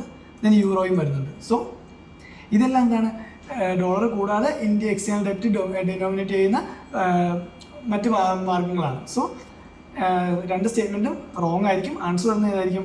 ഓപ്ഷൻ ഡി, നെയ്തർ 1 nor 2 ആണ്. അപ്പോൾ ഫസ്റ്റ് സ്റ്റേറ്റ്മെൻറ്റ് പറഞ്ഞത് മോസ്റ്റ് ഓഫ് ഇന്ത്യസ് എക്സ്റ്റേണൽ ഡെപ്റ്റ് is owned by government entities ആണ്. റോങ് ആയിട്ടുള്ള സ്റ്റേറ്റ്മെൻ്റ് ആണ്. മോസ്റ്റ് ഓഫ് ഇന്ത്യസ് ഡെപ്റ്റ് is owned by private entities ആണ്, more than 75%. Second statement all of India's external ഡെപ്റ്റ് is denominated in US dollar എന്ന് പറയുന്നത്, but അതും റോങ് ആയിട്ടുള്ള ആൻസർ ആണ്. കാരണം ഇന്ത്യയുടെ എക്സ്റ്റേണൽ ഡെപ്റ്റ്സ് എന്താണ് US ഡോളർ കൂടാതെ ഇന്ത്യൻ റുപ്പിയിൽ, അതുപോലെ SDRലും yen, യൂറോ തുടങ്ങിയതിലൊക്കെ എന്താണ് കൺസിഡർ ചെയ്യുന്നുണ്ട്. സോ ആ ഒരു സ്റ്റേറ്റ്മെൻറ്റും തെറ്റാണ്. ആൻസർ വരുന്നത് ഓപ്ഷൻ ഡി ആയിരിക്കും, നെയ്തർ 1 nor 2 ആണ്. ഓക്കെ, അതാണ് 63ാമത്തെ question. Next 64, which of the following is not included in the assets of a commercial bank in India. അപ്പോൾ കൊമേഴ്ഷ്യൽ ബാങ്കിൻ്റെ അസറ്റിൽ ഇൻക്ലൂഡ് ആവാത്ത ഏതാണ് ചോദിച്ചേക്കുന്നത്. Option A advances, option B deposits, option C investment, option D money at call and short notices. Again simple ആയിട്ടുള്ള ഒരു question ആണ്. നമുക്കറിയാം അസറ്റ്സ് എന്ന് വെച്ചാൽ എന്താണ്, നമുക്ക് ഉപയോഗമുള്ള കാര്യമാണ് അസറ്റ്സ് വരുന്നത്. ലയബിലിറ്റി വരുമ്പോഴാണ് എന്താ നമുക്ക് നെഗറ്റീവായിട്ട് ബാധിക്കുന്നത്. അപ്പോൾ ഇതിൽ അസറ്റ്സ് ആയിട്ട് വരുന്നത് എന്താണ് കൊമേഴ്ഷ്യൽ ബാങ്കിന്? സ്വാഭാവികമായിട്ടും എന്തായിരിക്കും? ഡെപ്പോസിറ്റ്സ് ആയിരിക്കും. കാരണം ഡെപ്പോസിറ്റ്സ് എന്ന് വെച്ചാൽ എന്താണ്, fund placed in banks by customers ആണ്. Okay, not included in asset ആണ് ഇവിടെ ചോദിച്ചേക്കുന്നത്. അപ്പോൾ ലയബിലിറ്റി ഏതാണ് ചോദിച്ചേക്കുന്നത്. അപ്പോൾ ഡെപ്പോസിറ്റ്സ് എന്ന് വെച്ചാൽ എന്തായിരിക്കും? Fund placed in banks by customers ആണ്. അതിപ്പോൾ സേവിങ്സ് അക്കൗണ്ട് ആവാം, FD ആവാം, ഓക്കെ, ഫിക്സഡ് ഡെപ്പോസിറ്റ് ആവാം. അപ്പോൾ ഇതിനെന്താണ്, ബാങ്ക് ലീഗലി ഒബ്ലിഗേറ്റ് ആയിരിക്കും ഈ ഒരു പൈസ തിരിച്ചു കൊടുക്കാനായിട്ട്. സോ അതുകൊണ്ട് എന്താണ്, അതായിരിക്കും എന്ത് അസറ്റ്സിൽ ഇൻക്ലൂഡ് ആവാത്തത്. സോ അത് സിമ്പിൾ ആയിട്ടുള്ള ക്വസ്റ്റ്യൻ ആണ്. ഡെപ്പോസിറ്റ്സ് എന്ന് വെച്ചാൽ നമുക്കറിയാം എപ്പോഴും എന്താണ് ലയബിലിറ്റി ആണ്. ഇവിടെ ഡയറക്റ്റ് ലയബിലിറ്റി എന്ന് ചോദിക്കാതെ അവരെന്താണ് നോട്ട് ഇൻക്ലൂഡഡ് ഇൻ അസറ്റ്സ് എന്നാണ് ചോദിച്ചേക്കുന്നത്. സോ അതുകൊണ്ട് എന്താണ് ഓപ്ഷൻ ബി ആയിരിക്കും കറക്റ്റ് ആൻസർ വരുന്നത്, ഡെപ്പോസിറ്റ്സ് ആണ്. ഇപ്പോൾ നമുക്കറിയാം അഡ്വാൻസ് എന്ന് വെച്ചാൽ എന്താണ്, അഡ്വാൻസ് എന്ന് വെച്ചാൽ ലോൺസ് ആണ് given by the banks to its customers. Okay, banks കസ്റ്റമേഴ്സിന് കൊടുക്കുന്ന ലോൺസ് ആണ്. Loans given by the banks to customers. So അതാണെന്ന് പറയുന്നത് അഡ്വാൻസ് എന്ന് പറയുന്നത്. സോ ലോൺസ് ബാങ്ക് കൊടുത്താൽ എന്തായിരിക്കും, അവർക്ക് തിരിച്ച് എന്തായാലും കിട്ടും, കസ്റ്റമേഴ്സ് എന്തായാലും റീപേ ചെയ്യണം. സോ അതുകൊണ്ട് എന്താണ്, അതൊരു അസറ്റാണ്. സോ അതുകൊണ്ട് എന്താണ് ഫസ്റ്റ് ഓപ്ഷൻ നമുക്ക് ക്യാൻസൽ ചെയ്യാം. സെക്കൻഡ് പറയുന്നത് എന്താണ്, ഇൻവെസ്റ്റ്മെൻ്റ് ആണ്. ഇൻവെസ്റ്റ്മെൻ്റ് എന്ന് വെച്ചാൽ എന്താണ്, ബാങ്ക്സ് ഹോൾഡിങ്സിൻ്റെ ഗവൺമെൻറ് സെക്യൂരിറ്റി, ബോൺസ്, അല്ലെങ്കിൽ എന്തായിരിക്കും ഷെയർസ്, ഇതിലൊക്കെ ഉള്ള ബോൺസ്, ഗവൺമെൻറ് സെക്യൂരിറ്റീസ്, ഷെയർസ്. അപ്പോൾ ഇതിലൊക്കെ ഉള്ളതിനാണ് എന്തെന്ന് പറയുന്നത്, ഇതിലൊക്കെ ഉള്ള ബാങ്കിൻ്റെ ആ ഒരു ഹോൾഡിങ്സ്, അതിനെയാണ് നമ്മൾ എന്തെന്ന് പറയുന്നത്, ഇൻവെസ്റ്റ്മെൻ്റ് എന്ന് പറയുന്നത്. സോ അത് എന്താണ്, എഗെയിൻ അതെല്ലാം നമുക്ക് തിരിച്ച് ലാഭം കിട്ടുന്നതാണ്, അല്ലെങ്കിൽ നമുക്ക് എല്ലാം തിരിച്ച് കിട്ടാനുള്ളതാണ്, അതും അസറ്റാണ്. Then money at call and short notice. Again അതെന്താണ്, ഷോർട്ട് നോട്ടീസ് എന്ന് വെച്ചാൽ ഷോർട്ട് ടൈം ലോൺസിൽ വരുന്നതാണ്. ഏകദേശം അതിൻ്റെ പീരീഡ് എന്ന് പറയുന്നത് യൂഷ്വലി 1 to 14 days ആയിരിക്കും. യൂഷ്വലി 1 to 14 daysലാണ് എന്ത്, 14 daysലെ ഷോർട്ട് ടൈം ലോണാണത്, ഷോർട്ട് ടൈം ലോണാണ് എന്ന് പറയുന്നത്. സോ അതുകൊണ്ട് എന്താണ്, ഇതും അസറ്റ്സ് ആണ്. കാരണം ലോൺ കൊടുത്താൽ നമുക്ക് എന്തായാലും എന്താണ് റീപേ ചെയ്യാനായിട്ട് കിട്ടും. സോ അതുകൊണ്ട് എന്താണ്, അതും അസറ്റ്സ് ആണ്. അപ്പോൾ ആൻസർ വരുന്നത് എന്താണ്, ഓപ്ഷൻ ബി ഡെപ്പോസിറ്റ്സ് ആണ്. ഡെപ്പോസിറ്റ് എന്ന് വെച്ചാൽ എന്താണ്, fund placed in banks by the customers. Okay, ബാങ്കിൽ കസ്റ്റമേഴ്സ് ഫണ്ട് പ്ലേസ് ചെയ്യുന്നതിനാണ് എന്താണ് ഡെപ്പോസിറ്റ്സ് എന്ന് പറയുന്നത്. സോ ഈ ഡെപ്പോസിറ്റ്സ് എന്തായിരിക്കും, അത് ബാങ്ക് ലീഗലി ഒബ്ലിഗേറ്റഡ് ആണ് ടു റിട്ടേൺ ചെയ്യാനായിട്ട്. സോ അതുകൊണ്ട് അതായിരിക്കും ഏത് അസറ്റ്സിൽ ഇൻക്ലൂഡ് അല്ലാത്തത്. ഓക്കെ, അപ്പോൾ 64 ഓപ്ഷൻ ബി ആണ് വരുന്നത്. ബാക്കി ഓപ്ഷൻസ് എലിമിനേറ്റ് ചെയ്യാം. ഓക്കെ, ഓപ്ഷൻ ബി ആണ് വരുന്നത്. Next 65, in the context of India which of the following factor is or are contributors to reducing the risk of currency crisis. First one, the foreign currency earnings of India's IT sector, increasing the government expenditure, remittance from the Indians abroad. Again നമുക്ക് simply eliminate ചെയ്യാൻ പറ്റുന്നതാണ്. കാരണം ഇവിടെ ചോദിച്ചേക്കുന്നത് എന്താണ്, which of the following factors are contributor or contributors to reducing the risk of currency crisis. Currency crisis in the risk, reducing currency crisis of risk എങ്ങനെ ചെയ്യാനാണ് ചോദിക്കുന്നത്. First one, the foreign currency earning of the India's IT sector. കാരണം ഇന്ത്യയുടെ IT സെക്ടറിൽ നിന്നുള്ള foreign currency earnings normally എന്തായിരിക്കും, കാരണം നമുക്ക് IT സെക്ടറിൽ നിന്ന് ഇങ്ങോട്ട് പൈസ കിട്ടുകയാണ്, അതിപ്പോൾ US ഡോളറിലൊക്കെ ആവാം. അപ്പോൾ എന്താണ്, ഫോറിനിൽ നിന്ന് കിട്ടുന്നതാണ്, അപ്പോൾ US ഡോളറിലൊക്കെ ആവാനുള്ള ചാൻസ് കൂടുതലായിരിക്കും. സോ അതെന്തായിരിക്കും, ഇന്ത്യയുടെ ഫോറിൻ എക്സ്ചേഞ്ച് റിസർവിനെ സ്ട്രെങ്തൻ ചെയ്യുകയാണ്, ആൻഡ് ഓൾസോ റുപ്പിയും സ്ട്രെങ്തൻ ചെയ്യും. അപ്പോൾ അതെന്താണ്, ശരിയായിട്ടുള്ള സ്റ്റേറ്റ്മെൻ്റ് ആണ്. സെക്കൻഡ് വരുന്നത്, increasing the government expenditure increase ചെയ്യുന്നതെന്ന് പറയുന്നത്. അപ്പോൾ government domestic government spending increase ചെയ്യുന്നു. അപ്പോൾ ഇൻക്രീസ് ചെയ്യുമ്പോൾ നോർമലി എന്തായിരിക്കും ഉണ്ടാകുന്നത്, അവിടെ ഹയർ ഇൻഫ്ലേഷൻ ആയിരിക്കും ഉണ്ടാകുന്നത്, അല്ലെങ്കിൽ എന്തായിരിക്കും ഫിസിക്കൽ ഡെഫിസിറ്റ് ആയിരിക്കും നമുക്ക് ഉണ്ടാകുന്നത്. അത് കാരണം നമുക്ക് എന്താണ്, ഡയറക്റ്റ്ലി ഫോറിൻ കറൻസി ബ്രിങ് ചെയ്യാനോ അല്ലെങ്കിൽ എന്താണ് നമ്മൾ കറൻസി വാല്യൂവിൻ്റെ പ്രഷർ കുറയ്ക്കാനോ ഒന്നും അതുവഴി സാധിക്കത്തില്ല. സോ അതുകൊണ്ട് എന്താണ്, അത് ആ ഒരു ഓപ്ഷനിൽ ഇൻക്ലൂഡ് ആവാനുള്ള ചാൻസ് വളരെ കുറവാണ്. അപ്പോൾ രണ്ട് നമുക്ക് എലിമിനേറ്റ് ചെയ്യാം. നെക്സ്റ്റ് വരുന്നത് എന്താണ്, remittance from Indians abroad. Okay, അതായത് money send back home by Indians living abroad. അതായത് പുറത്തുള്ളവർ ഇന്ത്യയിലേക്ക് എന്താണ് മണി അയക്കുന്നത്. അത് എന്താണ്, എന്തിൽ വരുന്നതാണ്, major source of foreign exchange ഇൻഫ്ലോയിൽ വരുന്നതാണ്. Okay, inflow into India. അപ്പോൾ അത് എന്താണ്, ശരിയാണ്. അപ്പോൾ ആൻസർ ഏതായിരിക്കും വരുന്നത്, 1 and 3 ഓൺലി ആയിരിക്കും. അപ്പോൾ നമ്മുടെ കറൻസി ക്രൈസിൻ്റെ റിസ്ക് റെഡ്യൂസ് ചെയ്യാനായിട്ട് foreign currency earnings of India's IT സെക്ടറും അതുപോലെ റെമിറ്റൻസ് ഫ്രം ഇന്ത്യൻസ് ഫ്രം എബ്രോഡും ആണെന്ന് മെയിനായിട്ട് വരുന്നത്. ഓക്കെ, സോ അതാണ് 65. ആൻസർ ഏതായിരിക്കും, 1 and 3 ആയിരിക്കും ഓപ്ഷൻ ബി വരുന്നത്. Next 66, Which one of the following suggested that the governor should be an eminent person from outside the state and should be detached figure without intense political links or should not have taken part in politics in the recent past? First Administrative Reform Commission 1966, Rajmannar Committee 1969, Sarkaria Commission 1983, National Commission to Review the Working of the Constitution 2000. അപ്പോൾ again fact based ആണ്, അറിഞ്ഞിരുന്നാൽ മാത്രമേ നമുക്ക് answer ചെയ്താൻ പറ്റുള്ളൂ. Answer ഏതാണ്? സർക്കാരിയ കമ്മീഷനാണ്. നമ്മൾ ഒരുപാട് പഠിച്ചിട്ടുണ്ട്, കേട്ടിട്ടുള്ള കാര്യമൊക്കെയാണ് സർക്കാരിയ കമ്മീഷനെ പറ്റി. 1983 എന്തിനെ പറ്റി എക്സാമിൻ ചെയ്തു? ഇത് എക്സാമിൻ്റെ relationship and balance of power between state government and central government, അതാണ് സർക്കാരിയ കമ്മീഷനിൽ വരുന്നത്. And regarding the appointment of governor, the commission made several key recommendations to ensure the office remained impartial. Okay, അതായത് ഗവർണറുടെ അപ്പോയിൻമെൻറ്റിന് വേണ്ടി എന്താണ് നല്ല രീതിക്ക്, അല്ലെങ്കിൽ എന്താണ് ഗവർണർ ഒരു രാഷ്ട്രീയ പാർട്ടിയിൽ ഇൻക്ലൂഡ് ആവാൻ പാടില്ല, അല്ലെങ്കിൽ എന്താണ് ഒരു ഡിറ്റാച്ച്ഡ് ഫിഗർ ആയിരിക്കണം, വിത്തൗട്ട് ഇന്ത്യൻസ് പൊളിറ്റിക്കൽ ലിങ്ക്സ് കാണരുത്, should not have taken part in politics in recent past. അപ്പോൾ അങ്ങനെയൊക്കെ പറഞ്ഞ എന്ന് പറയുന്നത് ആരാണ്? സർക്കാരിയ കമ്മീഷനാണ്. സോ അതിൻ്റെ ചെയർമാൻ ജസ്റ്റിസ് RS സർക്കാരിയാണ്. ആൻഡ് ഓൾസോ ആ ടൈമിൽ PM ആരായിരുന്നു? പ്രൈം മിനിസ്റ്റർ രാജീവ് ഗാന്ധി ആയിരുന്നേ. രാജീവ് ഗാന്ധിയാണ് പ്രൈം മിനിസ്റ്റർ. ഇത് റിപ്പോർട്ട് സബ്മിറ്റ് ചെയ്തത് 1987 ഒക്ടോബർ 27 റിപ്പോർട്ട് സബ്മിറ്റ് ചെയ്തത്. 1987 ഒക്ടോബർ 27 എന്താണ് റിപ്പോർട്ട് സബ്മിറ്റ് ചെയ്തത്. ഓക്കെ, സോ അതാണ് 66ാമത്തെ ക്വസ്റ്റ്യൻ. ആൻസർ ഏതാണ്? സർക്കാരിയ കമ്മീഷനാണ്. ഇനിയിപ്പോൾ ഫസ്റ്റ് അഡ്മിനിസ്ട്രേറ്റീവ് റിഫോം കമ്മീഷനായാലും രാജ്മന്നാർ കമ്മീഷനായാലും national commission to review the working of constitution 2000 ആയാലും എന്താണ്, ഇത് മൂന്നും ഈ ഒരു ഗവർണറുമായിട്ട് ലിങ്ക്ഡ് ആയില്ല. പക്ഷേ സെൻട്രൽ സ്റ്റേറ്റ് റിലേഷനെ പറ്റിയൊക്കെ പറയുന്നുണ്ട്. ഇപ്പോൾ ഫസ്റ്റ് അഡ്മിനിസ്ട്രേറ്റീവ് കമ്മീഷനായാലും എന്താണ് സെൻട്രൽ സ്റ്റേറ്റ് റിലേഷനെ പറ്റി പറയുന്നുണ്ട്. രാജ്മന്നാർ കമ്മിറ്റി അതും എന്താണ് തമിഴ്നാട്ടിൽ DMK ഗവൺമെൻറ് കൊണ്ടുവന്നതാണ്. അതും എന്താണ് ഈ ഒരു റിലേഷനെ പറ്റി പറയുന്നുണ്ട്. സോ സെൻട്രൽ സ്റ്റേറ്റിൻ്റെ റിലേഷനെ പറ്റി പറയുന്നുണ്ട്. സോ ഇതൊക്കെ സെൻട്രൽ സ്റ്റേറ്റ് റിലേഷനിൽ വരുമെങ്കിലും ഗവർണറുടെ കാര്യം സ്പെസിഫിക് ആയിട്ട് പറയുന്ന ആരാണ്? സർക്കാരിയ കമ്മീഷനാണ്.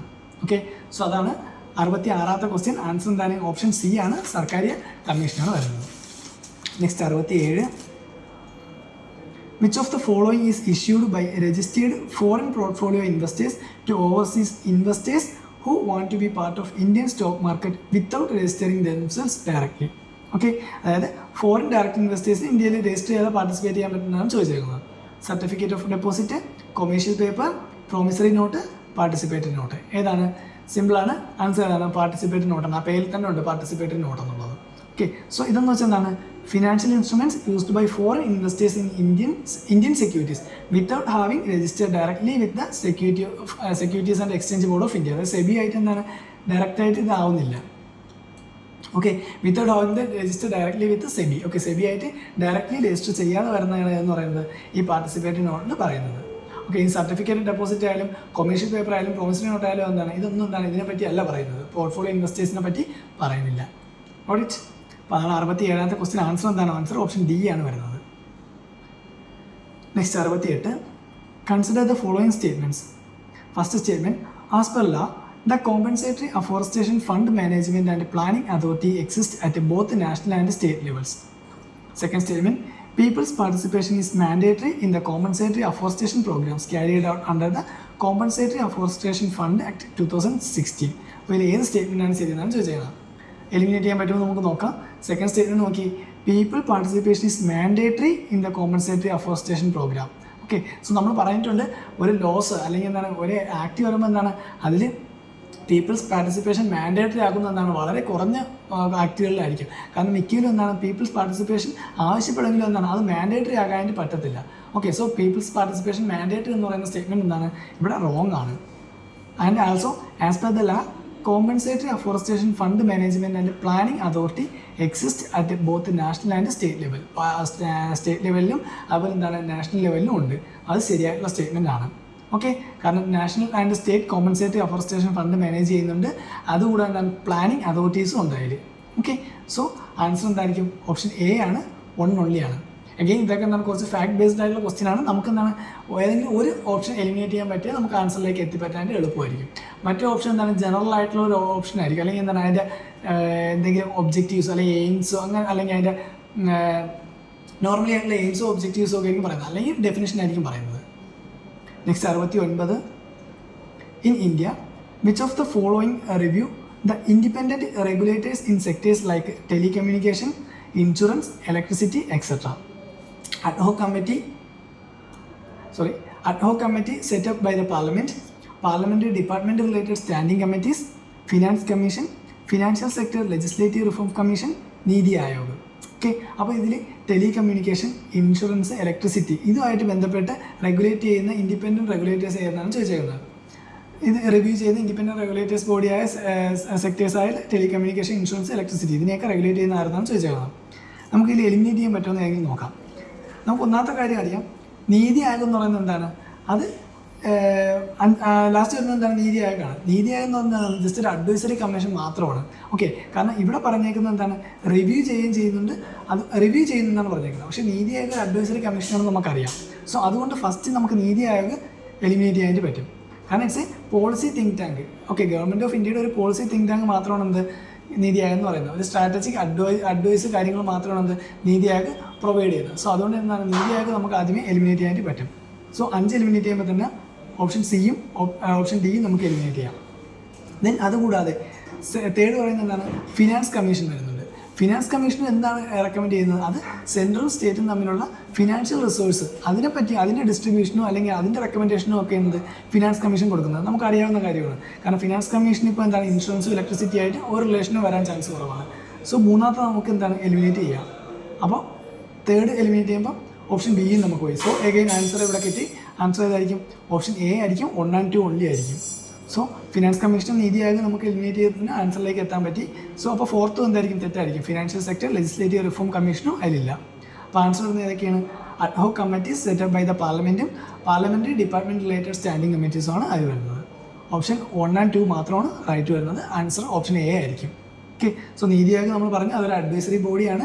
ടെക്നിക്കൽ അഡ്വൈസും അതുപോലെ തന്നെ സ്ട്രാറ്റജിക് ആയിട്ടും ടെക്നിക്കലായിട്ടുള്ള അഡ്വൈസ് മാത്രമാണ് നീതി ആയോഗ് പ്രൊവൈഡ് ചെയ്യുന്നത്. ആൻഡ് ഫിനാൻഷ്യൽ കമ്മീഷൻ നമ്മൾ പറഞ്ഞു നോർമലി എന്താണ് ടെലികമ്മ്യൂണിക്കേഷൻ ആയാലും ഇൻഷുറൻസ് ആയാലും ഇലക്ട്രിസിറ്റി ആയാലും എന്താണ് അതിൽ ഫിനാൻസ് കമ്മീഷൻ്റെ ഒരു പാർട്ട് വരാനായിട്ട് അല്ലെങ്കിൽ പങ്ക് വരാനായിട്ട് ചാൻസ് വളരെ കുറവാണ്. കാരണം അതിൻ്റെ ഫിനാൻസ് കമ്മീഷൻ്റെ റൂൾ എന്ന് പറഞ്ഞാൽ ആർട്ടിക്കിൾ 280 ഫിനാൻസ് കമ്മീഷൻ വരുന്നത്. നമുക്കറിയാം ആർട്ടിക്കിൾ 280 ഫിനാൻസ് കമ്മീഷൻ വരുന്നത്. അതിലവർ പറയുന്നത് എന്താണ്? Recommended the distribution of financial resource between centre and state. അതിനെ പറ്റിയാണ് പറയുന്നത്. സെൻട്രൽ സ്റ്റേറ്റ് തമ്മിലുള്ള ഫിനാൻഷ്യൽ റിസോഴ്സിൻ്റെ ഡിസ്ട്രിബ്യൂഷൻ അതിനെ പറ്റിയൊക്കെയാണ് എന്ത് ഫിനാൻസ് കമ്മീഷൻ കൂടുതലും ഡിസ്കസ് ചെയ്യുന്നത്. സോ അതുകൊണ്ട് എന്താണ് അത് ഇവിടെ വരാൻ ചാൻസ് കുറവാണ്. ആ രണ്ട് ഓപ്ഷൻ നമുക്ക് ആ രണ്ട് ബോഡിയെ മാറ്റുമ്പോൾ തന്നെ എന്താണ് നമുക്ക് ആൻസറിലേക്ക് എത്താം. Ad hoc committee set up by the പാർലമെൻറ്റും പാർലമെൻറ്റ് ഡിപ്പാർട്ട്മെൻറ്റ് റിലേറ്റഡ് സ്റ്റാൻഡിംഗ് കമ്മിറ്റീസും ആയിരിക്കും അത് ആൻസർ വരുന്നത്. സോ ആൻസർ ഓപ്ഷൻ എ ആണ്. 1 and 2 ഓൺലി ആയിരിക്കും. Next 70. With reference to India's 5-year plans, which of the following statement is correct? First statement, from the second 5-year plan, there was a determined trust towards substitution of basic and capital good industries. Second statement, the fourth 5-year plan adopted the objective of correcting the earlier trend of increased concentration of wealth and economic power. Third statement, in the fifth 5-year plan, for the first time, the financial sector was included as an integral part of the plan. അപ്പോൾ ഇതിൽ ഏതാണ് ശരിയായിട്ടുള്ള statement എന്നാണ് ചോദിച്ചിരിക്കുന്നത്. First statement എന്താണ് പറയുന്നത്? From the second 5-year plan there was A determined trust towards the substitution of basic and capital good industries. Okay, നമുക്കറിയാം second 5-year plan importance കൊടുത്താൽ എന്താണ് ഇൻഡസ്ട്രീസിൻ്റെ ഡെവലപ്മെൻറ്റിന് വേണ്ടിയാണ്. സോ ഇൻഡസ്ട്രിയലൈസേഷൻ റാപ്പിഡ് ഇൻഡസ്ട്രിയലൈസേഷൻ എന്ന concept ആയിരുന്നു ഏതിൽ second 5-year പ്ലാനിൽ വരുന്നത്. First 5-year plan നമുക്കറിയാം അഗ്രികൾച്ചറിനാണ് ഇമ്പോർട്ടൻസ് കൊടുത്തത്. ബട്ട് സെക്കൻഡ് 5-year പ്ലാൻ എന്താണ് ഇമ്പോർട്ട് ഗേൺസ് ടു ഇൻഡസ്ട്രിയലൈസേഷൻ ആയിരുന്നു. സോ അതുകൊണ്ട് ആ ഒരു സ്റ്റേറ്റ്മെൻറ്റ് എന്തായാലും ശരിയാണ്. സോ ഒന്ന് ശരിയാകുമ്പോൾ നമുക്ക് ഓപ്ഷൻ ബിയും സിയും എലിമിനേറ്റ് ചെയ്യാനായിട്ട് പറ്റും. Then the fourth 5-year plan adopted the objective of correcting the earlier trend of increased concentration of wealth and economic power. Okay, അപ്പോൾ ഫോർത്ത് 5-year പ്ലാൻസിനെ പറ്റി നമുക്ക് അറിഞ്ഞാൽ മാത്രമേ ആ ഒരു സ്റ്റേറ്റ്മെൻറ്റ് ശരിയാണോ തെറ്റാണോ എന്ന് അറിയാൻ പറ്റൂ. അതെന്താണ് ശരിയായിട്ടുള്ള സ്റ്റേറ്റ്മെൻറ്റ് ആണ്. ഓക്കെ, കാരണം reduction of the concentration of income, wealth, economic power ഇതൊക്കെയാണെന്ത് ഇതെല്ലാം റിഡക്റ്റ് ചെയ്ത് ഒരു സോഷ്യൽ ആൻഡ് എക്കോണമിക് സോഷ്യലി ഇക്വാലിറ്റിയാണെന്ത് ഫോർത്ത് 5-year പ്ലാൻ മെയിനായിട്ട് എയിം ചെയ്തിരുന്നത്. Okay, so correcting the earlier trend of increased concentration of wealth and economic power. ആ ഒരു വെൽത്തും economic പവറും എന്താണ് ഒരാളുടെ കയ്യിലിരിക്കുന്ന ആ ഒരു കൺസെപ്റ്റിനെ മാറ്റിയിട്ട് എന്താണ് ഇത് എല്ലാവർക്കും എത്തണം, അല്ലെങ്കിൽ എന്താണ് ഇൻകം, വെൽത്ത്, എക്കണോമിക് പവർ എന്താണ് എല്ലാവരിലും എത്തണം. അതുവഴി സോഷ്യൽ ഇക്വാലിറ്റി കിട്ടണം, അല്ലെങ്കിൽ സോഷ്യൽ ജസ്റ്റിസ് സെക്യൂർ ചെയ്യണം എന്നൊരു ലക്ഷ്യത്തോടെയാണ് എന്ത് ഫോർത്ത് 5-year പ്ലാൻ വന്നത്. അതുകൊണ്ട് എന്താണ് സെക്കൻഡ് സ്റ്റേറ്റ്മെൻറ്റും ശരിയാണ്. നെക്സ്റ്റ് ഫിഫ്ത്ത് 5-year പ്ലാനിനെ പറ്റിയാണ് പറയുന്നത്. ഫിഫ്ത്ത് 5-year പ്ലാനിൽ എന്താണ് പറയുന്നത്? For the first time the financial sector was included as an integral part of the plan എന്നാണ് പറയുന്നത്. ബട്ട് അതെന്താണ് തെറ്റാണ്. കാരണം ഫിഫ്ത്ത് 5-year പ്ലാനിൻ്റെ എയിം എന്ന് പറയുന്നത് മെയിനായിട്ട് എന്തായിരുന്നു? Removal of poverty and achievement of self Reliance ആണ്. Okay, removal of poverty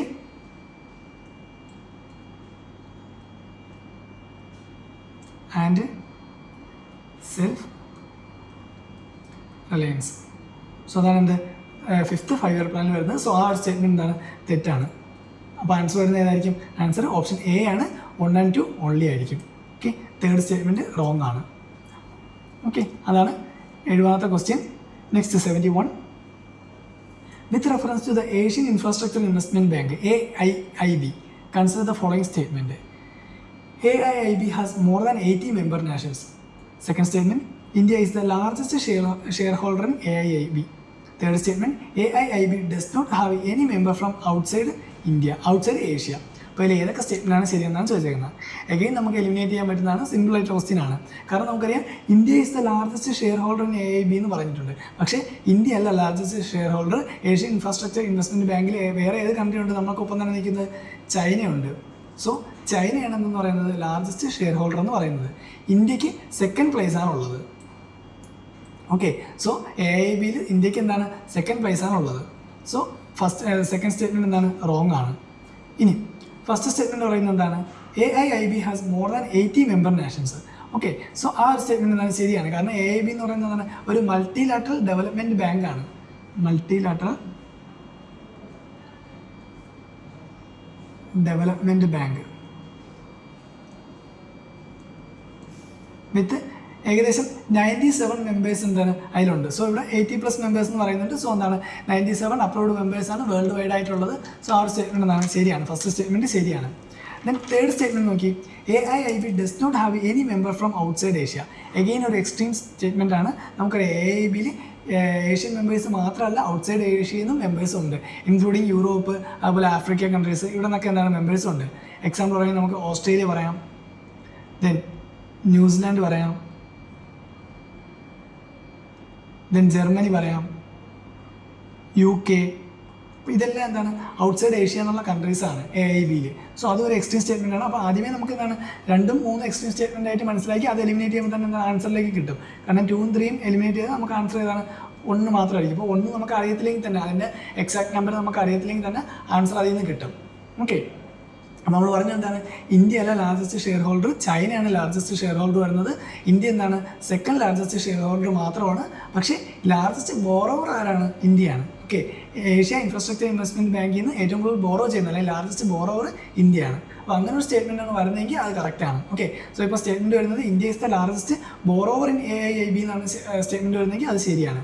but India is the largest share holder in AIIB എന്ന് പറഞ്ഞാൽ അത് തെറ്റാണ്. കാരണം ചൈനയാണ് ലാർജസ്റ്റ് ഷെയർ ഹോൾഡർ വരുന്നത്. ഓക്കെ, അപ്പോൾ ആൻസർ ഓപ്ഷൻ എ ആണ്, 1 only മാത്രമായിരിക്കും. Next 72. What was the purpose of inter creditor agreement signed by Indian banks and financial institutions recently? അപ്പോൾ ഇന്ത്യൻ ബാങ്ക്സും അതുപോലെ ഫിനാൻഷ്യൽ ഇൻസ്റ്റിറ്റ്യൂഷൻസും തമ്മിൽ സൈൻ ചെയ്ത ഇന്റർ ക്രെഡിറ്റർ അഗ്രിമെൻറ്റ് അതിൻ്റെ പർപ്പസ് എന്നാണ് ചോദിച്ചിരിക്കുന്നത്. Option A, to lessen the government of India's perennial burden of fiscal deficit and current account deficit. Option B, to support the infrastructure projects of central and state governments. Option C, to act as independent regulator in case of applications for loans of rupees 50 crore or more. Option D, to aim at faster resolution of stressed assets of 50 crore or more which are under consortium lending. Okay, so again എന്താണ് current അഫയേഴ്സും fact related ആയിട്ടുള്ള question ആണ്. നമുക്ക് അറിഞ്ഞാൽ മാത്രമേ എഴുതാനായിട്ട് പറ്റത്തുള്ളൂ. അപ്പോൾ എന്താണ് ICA അല്ലെങ്കിൽ ഇന്റർ ക്രെഡിറ്റർ അഗ്രിമെൻറ്റ് എന്താണെന്ന് അറിയണം.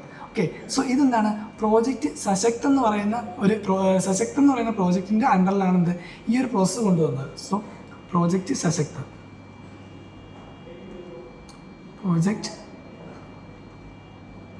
സശക്തിൻ്റെ കീഴിലാണെന്ത്, സശക്തിൻ്റെ അണ്ടറിലാണെന്ത് ഈ ഒരു പ്രോഗ്രാം ഇൻട്രൊഡ്യൂസ് ചെയ്തത്. ആൻഡ് ഇൻട്രൊഡ്യൂസ് ചെയ്തത് സുനിൽ മേത്ത കമ്മിറ്റിയാണ്. ഓക്കെ, സോ എന്തിനു വേണ്ടിയാണ് ഇത് ഇൻട്രൊഡ്യൂസ് ചെയ്തത്? To address the rising non performing assets, അതായത് റൈസിംഗ് NPSനെ പറ്റി ഡിസ്കസ് ചെയ്യാൻ. ഓക്കെ, ഇന്ത്യൻ ബാങ്കിങ് സെക്ടറിൽ റൈസിംഗ് NPSനെ പറ്റി ഡിസ്കസ് ചെയ്യാനായിട്ട് പ്രോജക്റ്റ് സശക്തിൻ്റെ അണ്ടറിൽ സുനിൽ മേത്ത കമ്മിറ്റിയാണെന്ത് ഈ ICA എന്ന് പറയുന്നത് അല്ല ഇന്റർ ക്രെഡിറ്റർ അഗ്രിമെൻറ്റ് കൊണ്ടുവന്നത്. ഓക്കെ, അപ്പോൾ ടാർഗറ്റ് എന്താണ് മെയിൻ ആയിട്ടുള്ള? ഇത് specifically target the resolution of stressed assets. Stressed asset എന്ന് വെച്ചാൽ നമ്മുടെ ബാഡ് ലോൺസ് എന്നാണ് സ്ട്രെസ്ഡ് അസറ്റ്സിനെ പറയുന്നത്. Okay, stressed asset means bad loans. So it aims to faster the resolution or specifically target the resolution of stressed assets, അതായത് bad loans of 50 crores or more. Okay, so അതിനെന്താണ് fast ആക്കാനുള്ള, അല്ലെങ്കിൽ ഈ ഒരു bad ലോണിൻ്റെ resolution fast ആക്കാനായിട്ട് കൊണ്ടുവന്ന ഒരു എഗ്രിമെൻറ്റ്, അതാണ് എന്ന് പറയുന്നത് ഇന്റർ ക്രെഡിറ്റർ എഗ്രിമെൻ്റ് എന്ന് പറയുന്നത്. ഓക്കെ, സോ കൊണ്ടുവന്ന ആരാണ്? സുനിൽ മേത്ത കമ്മിറ്റിയാണ്. ആൻഡ് ഓൾസോ എന്തിനാണ്? Address the rising non performing assets, address the rising NPAസിനെ പറ്റിയാണ്. ഇന്ത്യൻ ബാങ്കിങ് സെക്ടറിലുള്ള റൈസിങ് NPAസിനെ അഡ്രസ്സ് ചെയ്യാനായിട്ടാണ് എന്താ ഇത് കൊണ്ടുവന്നത്. ഓക്കെ, സോ അതാണ് ആൻസർ. അപ്പോൾ ഏതാണ് വരുന്നത്? ഓപ്ഷൻ ഡി ആണ് വരുന്നത്. To aim at a faster resolution of stressed assets of 50 crore or more which are under consortium lending. Next, 73. The chairman of public sector banks are selected by the Banks Board Bureau, Reserve Bank of India, Union Ministry of Finance, Management of Concerned Bank. Okay, അപ്പോൾ chairman of public sector ബാങ്ക്സിൻ്റെ chairman ആരാണ് select ചെയ്യുന്നതാണ് ചോദിച്ചിരുന്നത്. Again direct question ആണ്. ആരാണ്? Banks board bureau ആയിരിക്കും. Okay, Banks Board Bureau is the responsible for the selection and appointment of board of directors in public sector banks. അതുപോലെ എന്താണ് മറ്റ് ഫിനാൻഷ്യൽ ഇൻസ്റ്റിറ്റ്യൂഷൻസിലും എന്താണ് ഇവരാണ് സെലക്ട് ചെയ്യുന്നത്. ഓക്കെ, സോ ഇതെന്താണ്? ഇതൊരു ഓട്ടോണമസ് ബോഡിയാണ്. ബാങ്ക്സ് ബോർഡ് ഓഫ് ബ്യൂറോ എന്ന് പറയുന്നത് എന്താണ്? ഒരു ഓട്ടോണമസ് ബോഡിയാണ്. ആൻഡ് ഏത് മിനിസ്റ്ററിൻ്റെ കീഴിലായിരിക്കും വരുന്നത്? നോർമലി മിനിസ്ട്രി ഓഫ് ഫിനാൻസിൻ്റെ കീഴിൽ, മിനിസ്ട്രി ഓഫ് ഫിനാൻസ് ആണ്. ഓക്കെ, ബട്ട് ഇതിൻ്റെ ഫൈനൽ ഡെസിഷൻ എടുക്കുന്ന ആരായിരിക്കും? അത് PM's ഓഫീസായിരിക്കും. Okay, ministry of finance PM's ഓഫീസുമായിട്ട് കൺസൾട്ടേഷൻ ചെയ്തിട്ടാണ് എന്ത് ഇതിൻ്റെ ഫൈനൽ ഡെസിഷൻ പറയുന്നത്. ഓക്കെ, ആർക്ക്? ബാങ്ക്സ് ബോർഡ് ഓഫ് ബ്യൂറോയ്ക്ക് കൊടുക്കുന്നത്. സോ ഫൈനൽ ഡെസിഷൻ PMO ആയിരിക്കും. ഓക്കെ, സോ അതാണ് ബാങ്ക്സ് ബോർഡ് ബ്യൂറോ. അപ്പോൾ chairman of public sector banks are selected by whom? Selected by banks board bureau. Okay, so banks board bureau is autonomous body under ministry of finance ആണ്. Then PMO ആയിരിക്കും എന്തൊരു final decision അറിയിക്കുന്നത്. Next 74. Consider the following statements. Petroleum and natural gas regulatory board PNGRB is the first regulatory body set up by the government of India. One of the tasks of PNGRB is to ensure competitive markets for gas. Then appeals against the decisions of PNGRB go before the appellate tribunals for the electricity. So നമുക്ക് രണ്ടാമത്തെ മൂന്നാമത്തെ statement വായിക്കുമ്പോൾ wrong ആണോ right ആണോ എന്ന് correct മനസ്സിലാവത്തില്ല, കാരണം നമുക്ക് കേട്ട് പരിചയമില്ലാത്ത സ്റ്റേറ്റ്മെൻ്റ് ആയിരിക്കും. ബട്ട് അതേ ടൈം ഫസ്റ്റ് സ്റ്റേറ്റ്മെൻറ്റ് വായിക്കുമ്പോൾ ഫസ്റ്റ് സ്റ്റേറ്റ്മെൻറ്റ് പറയുന്നതാണ് PNGRB, അതായത് petroleum and natural gas regulatory ബോർഡാണെന്ത് ഇന്ത്യയിൽ ഫസ്റ്റ് റെഗുലേറ്ററി ബോർഡെന്നാണ് പറയുന്നത്. ഓക്കെ, ഗവൺമെൻറ് ഓഫ് ഇന്ത്യ കൺട്രോളിലുള്ള ഫസ്റ്റ് റെഗുലേറ്ററി ബോർഡ് PNGRB ആണെന്നാണ് പറയുന്നത്. സോ അതെന്തായാലും എന്താണ് തെറ്റാണ്, കാരണം നമ്മൾ ഒരുപാട് തവണ പഠിച്ചിട്ടുള്ള ഏതാണ് ഫസ്റ്റ് റെഗുലേറ്ററി ബോർഡ് എന്ന് പറയുന്നത് അത് ട്രായ് ആണ്. Okay, TRAI. ഓക്കെ, ട്രായ് ആണ് ഫസ്റ്റ് ഇൻഡിപെൻഡൻറ്റ് റെഗുലേറ്ററി ബോഡി എന്ന് പറയുന്നത്. Telecom regulatory authority of India എന്നാണ് full form. Telecom regulatory authority of India. So അതാണ് ട്രായ് വരുന്നത്. സോ ഫസ്റ്റ് സ്റ്റേറ്റ്മെൻറ്റ് തെറ്റാണെന്ന് മനസ്സിലാകുമ്പോൾ നമുക്ക് ഓൾറെഡി ആൻസർ കിട്ടും. ബാക്കി അറിഞ്ഞു തുടങ്ങി തന്നെ എന്താണ് ആൻസറിലേക്ക് എത്താൻ പറ്റും. One of the tasks of PNGRB is to ensure competitive markets for gas ആണ്, അത് റൈറ്റ് ആൻസർ ആണ്. Then appeals against the decision of PNGRB go before the appellate tribunals of electricity. അത് എന്താണ് ശരിയാണ്. ഓക്കെ, ദ ഇലക്ട്രിസിറ്റി ആക്ട് 2003 ഇതിനെപ്പറ്റി പറയുന്നുണ്ട്. Electricity act 2003. Okay, so അതെന്താണ് PNGRBയുടെ അണ്ടറിൽ വരുന്നതാണ്. സോ ആൻസർ ചെയ്തത് ഏതായിരിക്കും? ഓപ്ഷൻ ബി ആണ്. 2 and 3 ഓൺലി ആയിരിക്കും. നെക്സ്റ്റ് 75 ഇന്നത്തെ ഫൈനൽ ക്വസ്റ്റ്യൻ ആണ്. With reference to communication technologies what is or are the differences between LTE അതായത് ലോങ് ടൈം എവല്യൂഷനും VoLTE voice over long time എവല്യൂഷനും? First one, LTE is commonly marked as 3G and VoLTE is commonly marked as advanced 3G. LTE is data only technology and VoLTE is voice only technology. നമ്മൾ ഒരുപാട് use ചെയ്യുന്നതാണ്. ഇപ്പോൾ LTE ആയാലും volt ആയാലും നമ്മുടെ ഫോണിലൊക്കെ എന്താണ് നമ്മൾ യൂസ് ചെയ്യുന്ന പ്രോസസ്സുകളാണ്. സോ അതുകൊണ്ട് എന്താണ് ഈ സ്റ്റേറ്റ്മെൻറ്റ് വായിക്കുമ്പോൾ തന്നെ നമുക്ക് ഏത് ശരിയാണ് ഏത് റോങ് ആണ് മനസ്സിലാവും. ഫസ്റ്റ് സ്റ്റേറ്റ്മെൻറ്റ് നോക്കി, LTE is commonly marketed as 3G and VoLTE is commonly marketed as advanced 3G. Okay, normally നമുക്കറിയാം LTE എന്ന് പറയുന്നത് എന്താണ് 3G അല്ല, അത് ഏതാണ് 4G ആണ് വരുന്നത്. Okay, LTE is not 3G, it's 4G. LTE ഏതാണ് 4G ആണ്. Okay, so while it is an evolution of 3G technologies, it is a separate generation. Okay, 3G ടെക്നോളജിയുടെ എവല്യൂഷൻ ആണെങ്കിലും എന്താണ് LTE എന്ന് പറയുന്നത് എന്താണ്, അതൊരു സെപ്പറേറ്റ് ജനറേഷനാണ്, അത് 3G ജനറേഷനിൽ ഇൻക്ലൂഡ് ആവത്തില്ല. ഓക്കെ, സോ ഫസ്റ്റ് സ്റ്റേറ്റ്മെൻറ്റ് എന്തായിരിക്കും, റോങ് ആയിരിക്കും. ആൻഡ് ആൾസോ ഇത് standard for high speed wireless communication for mobile phones and data termination based on the LTE networks. Okay, so LTE നമ്മൾ പറഞ്ഞു അതേതാണ് 4G ആണ് വരുന്നത്. ദെൻ ഓൾസോ ഇതിൽ നമുക്ക് ക്വസ്റ്റ്യൻ കൊടുത്തേക്കുന്നത് 3G എന്നാണ്. സോ അതുകൊണ്ട് എന്താണ് ഫസ്റ്റ് സ്റ്റേറ്റ്മെൻറ്റ് റോങ് ആണ്. ദെൻ ഓൾസോ വോൾട്ടിനെ പറ്റി പറയുന്നുണ്ട്. വോൾട്ട് എന്ന് വെച്ചാൽ എന്താണ്, അത് അഡ്വാൻസ് 3G എന്നാണ് പറഞ്ഞേക്കുന്നത്. ബട്ട് വോൾട്ട് എന്ന് വെച്ചാൽ അഡ്വാൻസ് 3G അല്ല, അതെന്താണ്, it's a standard for high speed wireless communication for mobile phones and data terminals based on the LTE network. LTE network വെച്ചുള്ള ഹൈ സ്പീഡായിട്ടുള്ള ഒരു വയർലെസ് കമ്മ്യൂണിക്കേഷനാണ് ഏത് പറയുന്നത്, വോൾട്ടിൽ പറയുന്നത്. അപ്പോൾ ഫസ്റ്റ് സ്റ്റേറ്റ്മെൻറ്റ് റോങ് ആണ്. സെക്കൻഡ് സ്റ്റേറ്റ്മെൻറ്റ് പറയുന്നത് എന്താണ്, LTE is data only technology and VoLTE is voice only technology. Okay, so LTE initially എന്തായിട്ടാണ് ഡിസൈൻ ചെയ്തത്, ഒരു ഡേറ്റ ഓൺലി നെറ്റ്വർക്ക് ആയിട്ടാണ് ഡിസൈൻ ചെയ്തിട്ടുള്ളത്. പക്ഷേ ഇപ്പോൾ നമ്മുടെ ഇന്നത്തെ കാലത്ത് അതിൻ്റെ ഇംപ്ലിമെൻറ്റേഷൻ വരുമ്പോൾ എന്താണ്, അത് ഡേറ്റ ഓൺലി മാത്രമായിട്ട് വരുന്നില്ല. Okay, so data only technology അല്ല ഇപ്പോൾ ഇംപ്ലിമെൻറ്റ് ചെയ്യുന്നത് ഇന്നത്തെ ടൈമിൽ. ഓക്കെ, സ്ട്രിക്ട്ലി ഡേറ്റ ഓൺലി ആണെന്ന് നമുക്ക് പറയാൻ പറ്റത്തില്ല. സ്റ്റാർട്ട് ചെയ്തപ്പോൾ അത് ഡേറ്റ ഓൺലി ടെക്നോളജി ആയിരുന്നു, ബട്ട് ഇപ്പോൾ എന്താണ്, അത് സ്ട്രിക്ട്ലി ഡേറ്റ ഓൺലി ടെക്നോളജി അല്ല. അതുപോലെ വോൾട്ട് എന്താണ്, വോയിസ് ഓൺലി ടെക്നോളജി എന്നാണ് പറയുന്നത്. വോൾട്ട് എന്ന് പറയുന്നത് എന്താണ്, അത് specifically design to carry both voice and data എന്ന് പറയുന്നത്. ഓക്കെ, വോൾട്ട് പറയുന്നത് എന്തൊക്കെയാണ്, both voice and data. Okay, അതായത് എന്തിനാണ്, same 4G LTE network simultaneously, അതായത് വോയിസും വരുന്നുണ്ട് ഡേറ്റയും വരുന്നുണ്ട്. ഓക്കെ, ആൻഡ് ഇത് എന്തിനു വേണ്ടിയാണ് കൊണ്ടുവന്നത്, അതായത് നമ്മുടെ വോയിസിൻ്റെ സർവീസും അതുപോലെ തന്നെ ഡേറ്റ പാക്സിൻ്റെയും എഫിഷ്യൻസി കൂട്ടുക. ഓക്കെ, വോയിസ് ഓൺലി മാത്രമായിട്ടല്ല, ഡേറ്റ പാക്കും കൂടെ ഇൻക്ലൂഡ് ചെയ്യുന്നതാണ്, അതിൻ്റെ ക്വാളിറ്റി ഇൻക്രീസ് ചെയ്യുക, ഹൈ ക്വാളിറ്റിയിലോട്ട് മാറ്റുക. ഓക്കെ, വോയിസ് സർവീസ് ഹൈ ക്വാളിറ്റിയിലാക്കുക. അതുകൊണ്ടാണ് എന്ത്, വോയിസ് ഓവർ എന്ന് പറയുന്നത്. Okay, voice over long time evolution എന്നാണ് അതിൻ്റെ ഫുൾ ഫോം പറയുന്നത്. സോ വോയിസിൻ്റെ ക്വാളിറ്റി ഹൈ ക്വാളിറ്റി ആക്കുക, അതുകൂടാതെ എന്താണ്, ഡേറ്റയും കൂടെ ഇൻക്ലൂഡ് ചെയ്യുക. അതാണ് എന്ത്, വോൾട്ടിൻ്റെ മെയിൻ ആയിട്ടുള്ള ഉദ്ദേശം പറയുന്നത്. സോ അതുകൊണ്ട് എന്താണ്, സെക്കൻഡ് സ്റ്റേറ്റ്മെൻറ്റും റോങ് ആണ്. അപ്പോൾ ആൻസർ വരുന്നത് ഏതായിരിക്കും, ആൻസർ ഓപ്ഷൻ ഡി ആണ് വരുന്നത്, നെയ്തർ 1 nor 2 ആയിരിക്കും. ഓക്കെ, സോ അതാണ് LTE ലോങ് ടൈം എവല്യൂഷൻ്റെയും അതുപോലെ VoLTE voice over long time എവല്യൂഷൻ്റെയും പറ്റി പറയുന്നത്. ഓക്കെ, സോ ഇന്നത്തെ 75 ക്വസ്റ്റ്യൻസ് നമ്മൾ കംപ്ലീറ്റ് ചെയ്തിട്ടുണ്ട്. നെക്സ്റ്റ് 25 ക്വസ്റ്റ്യൻസ് അടുത്ത സെക്ഷനിൽ ഡിസ്കസ് ചെയ്യും. അപ്പോൾ ഇതിൽ എന്തെങ്കിലും ഡൗട്ട്സ് ഉണ്ടെങ്കിൽ നിങ്ങൾ കമൻറ്റ് സെക്ഷനിൽ ചോദിക്കാം. Thank you. We offer well-equipped reading rooms for students. Reading room and premium reading room. Our facilities are comfortable and executive chairs, inbuilt lockers, Wi-Fi, newspapers, periodicals, and a fully air-conditioned, peaceful environment and CCTV secured. Additional facilities include clean drinking water, a separate lunch area, and a game zone, chess and carom, for relaxation.